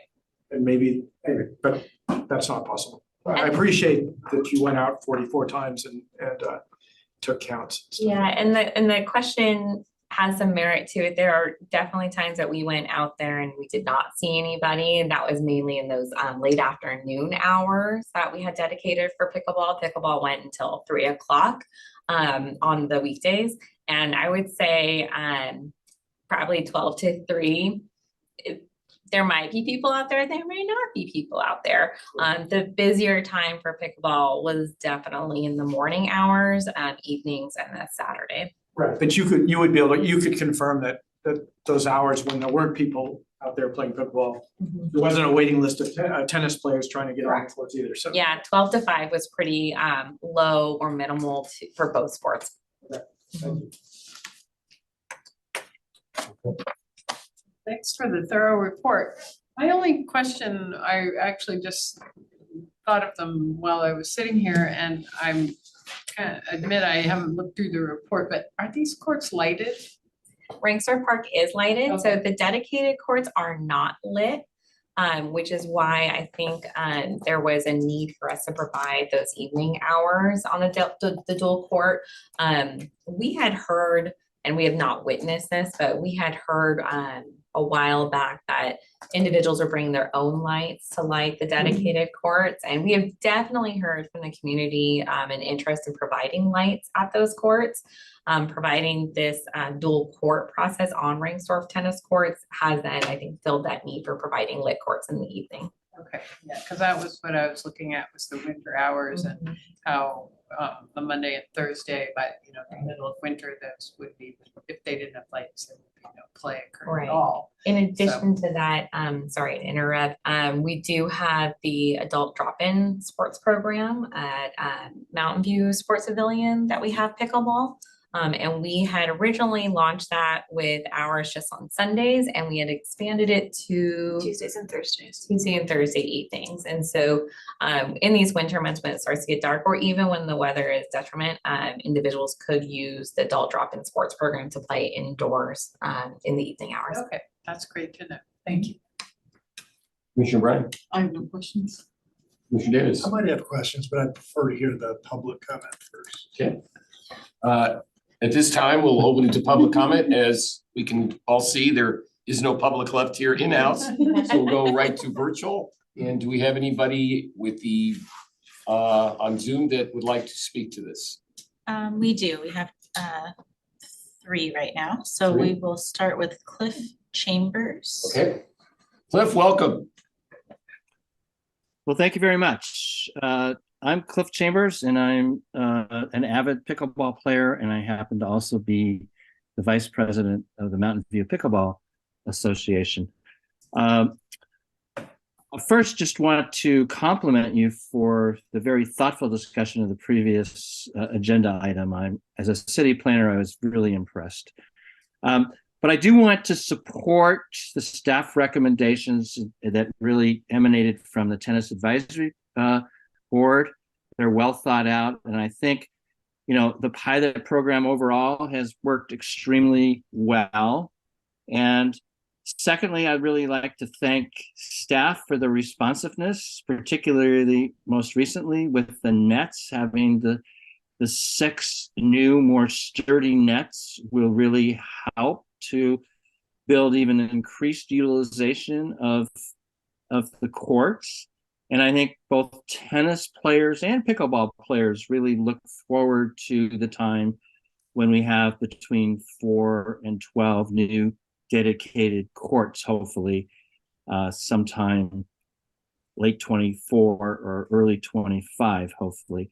I think that is the goal that we all would really like to see, and we really appreciate the staff efforts to help to facilitate this and go forward. Thank you very much. Thank you, Cliff. We got kicked out of the meeting, so Oh. pop in real quick. Bad timing. Give me just a second. A little patience here.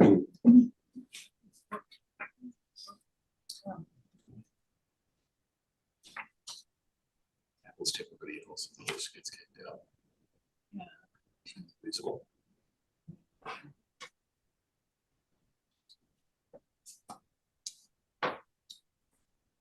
Okay, so next we have Helen Carroll. Hi, Ellen. Welcome. Thank you very much. I also, like Cliff, enjoyed hearing the conversation on the strategic plan. I know how important that is. I just, again, wanted to give thanks to everyone who's worked so hard to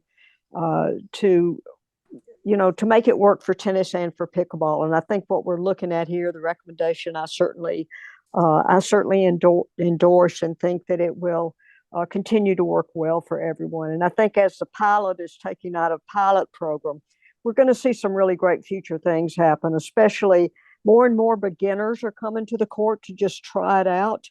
We try to show them the rules and that kind of thing, but what I see happening is that Parks and Rec will be able to add pickleball classes to all of their offerings, and they'll be packed like they have been in other cities. So many thanks to all of you, and we'll be progressing forward. And Christine, if there's any help that we can do, have a night where we help put the nets together with you all. We're happy to do that. So thanks, everybody. Thank you, Helen. Okay, and then we have Monica. Hi, Monica. Welcome. Monica, you're on mute right now. Here you go. Good evening, commissioners. I'm Monica Williams, a Mountain View resident for 25 years. I'm also the USA Pickleball Association ambassador for Mountain View and the board member of the Mountain View Pickleball Club. I want to thank the commissioners and also Christine Crosby and Colin James for all your work to improve pickleball play in Mountain View. We're very grateful for the new and more sturdy nets on wheels, and also for allowing the nets to remain at the sides of the tennis courts. This is very helpful to all of us. I fully support the Tennis Advisory Board's recommendations to continue the dual stripe program for the time being. Going forward, I urge the city to identify a location for a dedicated pickleball facility that would be the pride of Northern California, preferably with at least 20 pickleball courts, which would be the equivalent size of only 5 tennis courts. And thank you again for adopting the dual stripe program. It has been a resounding success. Please come out and play with us soon. We'll give you all a complimentary pickleball lesson. Thank you. Thank you, Monica. And that concludes the virtual public comment. Thank you, those of you that contributed online. I appreciate that. And we appreciate your comments. So we'll close the public comments and come back to the commission for any other discussion and or at some point a motion. Commissioner Misher. Yeah, so I guess, first of all, I want to say I'm happy with the pickleball time slots, and I appreciate that there was a mix of daytime, evening, and weekend slots. That was important to do. I agree overall with the conclusion of the report. I guess it's on page 8. I could see if you really jumped into the numbers, it might be mathematically possible to tweak things here or there for absolute optimization. But certainly nothing jumped out, and it seems like both sides are happy. Well, I say both sides, both groups are happy with the current arrangement. So I agree with the staff and TAP recommendation to continue the current plan. And like others, I will await anxiously the upcoming pickleball feasibility study to see where that leads. Commissioner Summer? I think I'm on the same page as Commissioner Mishner. I'm very pleased with the results of the pilot, and thank you to staff for doing such hard work to monitor everything. I'm also happy to hear that both the pickleball folks and the tennis folks have made the best of the situation, and I'm prepared to support the recommendation to continue the dual striped approach with the designated hours as presented. Commissioner Bryant? Completely likewise, it sounds everyone is as satisfied as they can be given limited resources. And staff has been very flexible and responsive. And I know two commissioners haven't spoken yet, but I'm fully prepared to make a motion when appropriate to support the staff's recommendation. Commissioner Davis? Just a couple of questions. The tennis advisory board, are there people that are out as pickleball players on the tennis advisory board? Yes, there's at least one individual. Okay.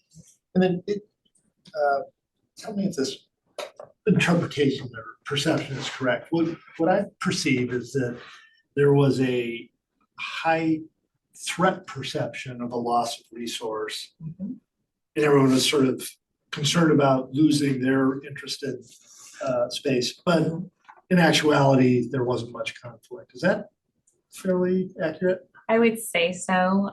Over the 6 months, we never received a complaint.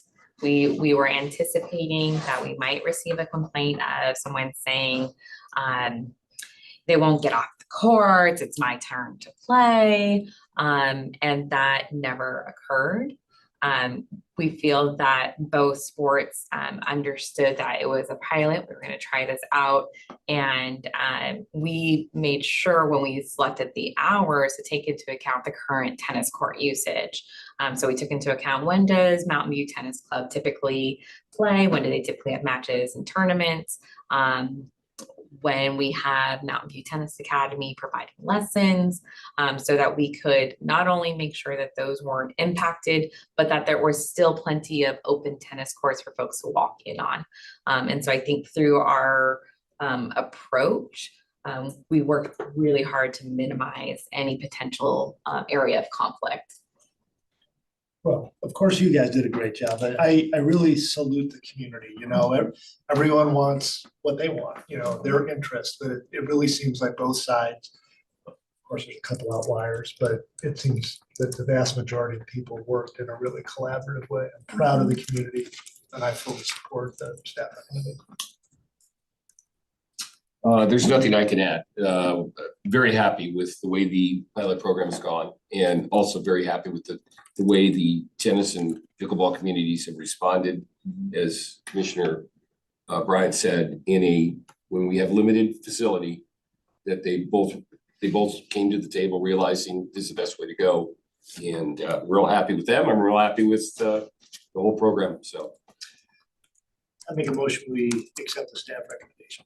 we have a motion I'll second. and we have a second. Okay. Without seeing no further discussion, take a vote. Commissioner Mishner? Yes. Commissioner Summer? Yes. Commissioner Bryant? Yes. Commissioner Davis? Yes. And I am a yes as well. It's unanimous. So thank you very much. Very thorough report. Appreciate it. Thank you. Item 6 is the commission staff announcements, updates, requests, and committee reports. I'm gonna be short because I was going to talk about the biodiversity plan and urban forest plan, so you beat me to it in the early item.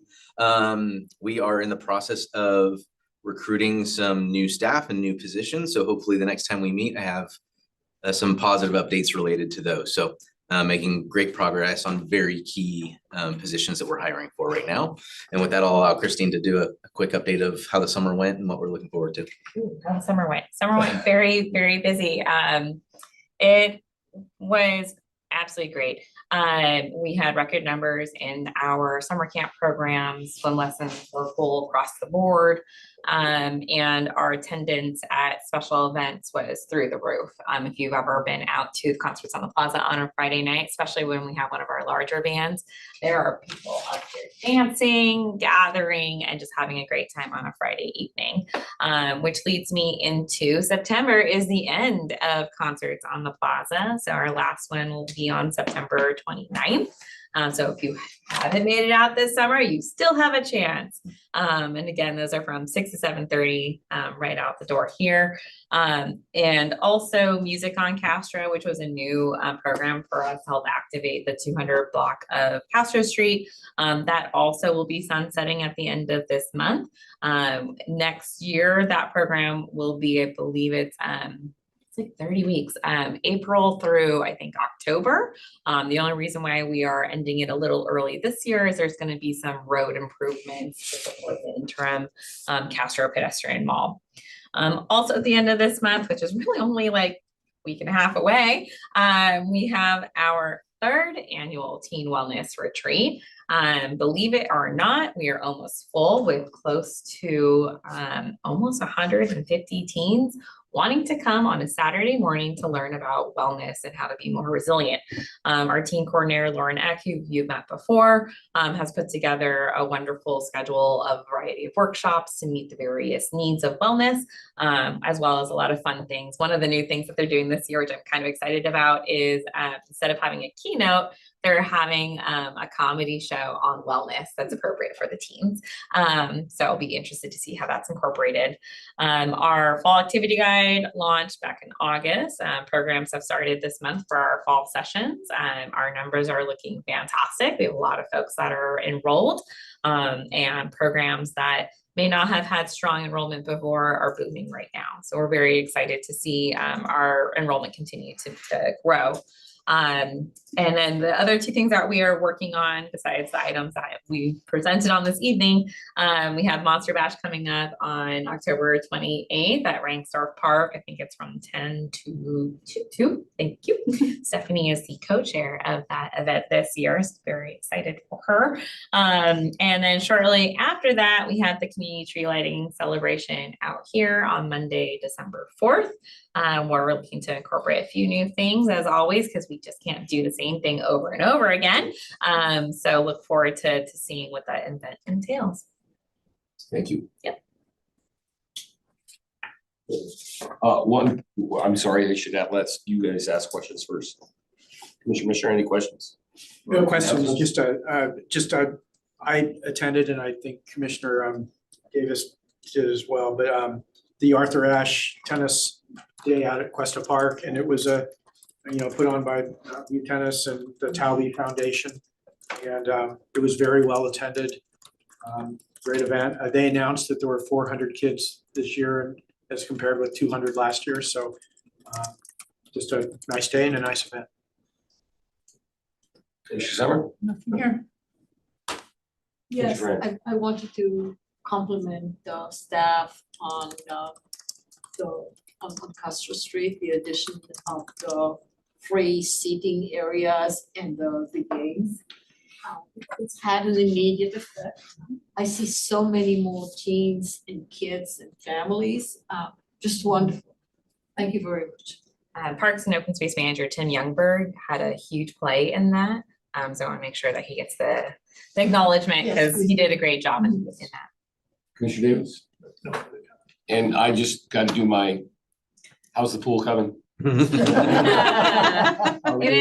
is coming along. As you can imagine, in the time that construction has taken place, there have been delays related to weather, whether it's an extremely hot day or that wet weather that we had at the beginning of the calendar year. We are looking at an early 2024. I keep hearing the dates keep moving. I'm hoping it's going to be sooner, because I'd like to have a spring session at Rangsdorf. But if you were to go out there right now, you can see that they're already putting the exterior cladding on, and the interior of the facility is starting to come to fruition. There's tile being placed for the lane lines within the pool, which that was really significant to me when I saw that. I was like, oh my gosh. And they've already started putting in the true fence line of the facility. So we're tracking hopefully early 2024. Just need to give some time once construction is completed, so I get my guards in there so they can practice, ensure it's a safe grand opening. So Thank you. I did think of one thing. Sure. I wanted to let the PRC know that I've been appointed to serve as the Mountain View Los Altos representative to a working group for the Mid-Peninsula Regional Open Space District in the Hawthorns area of Winnie Hill Preserve. It's about a 90-acre property. It's very convenient and kind of close to urban areas off of Alpine Road. It's just across the San Mateo County border, but it's a really interesting property, and I think it's a good working group that kind of represents people from all up and down the peninsula. It'll be helping the Mid-Pen board decide how to create a trail system. Congratulations and thank you. Yeah, sure. So anyway, if anyone's more interested either on the PRC or in the public, let me know. Thank you. One last item, and Christine can jump in on this one. You'll be receiving an invitation for the grand opening of Fayette Park coming up. And we're finalizing some dates and details, but just know that that is coming very close to being complete, and we look forward to a grand opening. I cheated. I went and looked at it. yeah, that's pretty cool. It's pretty cool. Savannah went with me, so she loved the big flower, the huge flowers. Now, wasn't there also something about shoreline? Yes. Park? Yeah, Shoreline. So Shoreline, Sunday, October 15th, we will be celebrating the 40th anniversary. You'll be receiving invitations for that as well. We will be inviting the public and actually inviting them to park outside of the park, and we will be shuttling folks into the park so that you're not fighting for parking. It'll be easy for everyone we're working with Live Nation to provide parking guidance and parking assistance. We're actually utilizing the community shuttles and MV Go as the shuttles to get folks in and out of the park. We will be having areas representing the past, present, and future of Shoreline. And then within that, we have the two restaurants offering food. We have some DJs. We have a main stage of which Live Nation is supporting us by bringing in a band. And so just looking forward to a great day and a great celebration of Shoreline's 40th. Great, thank you. All right, with that, I think we'll adjourn, and we will not have an October meeting, as you probably know. And so we're adjourning to the November meeting, which I forgot the date, but we'll figure it out. So it's the second Wednesday in November, right?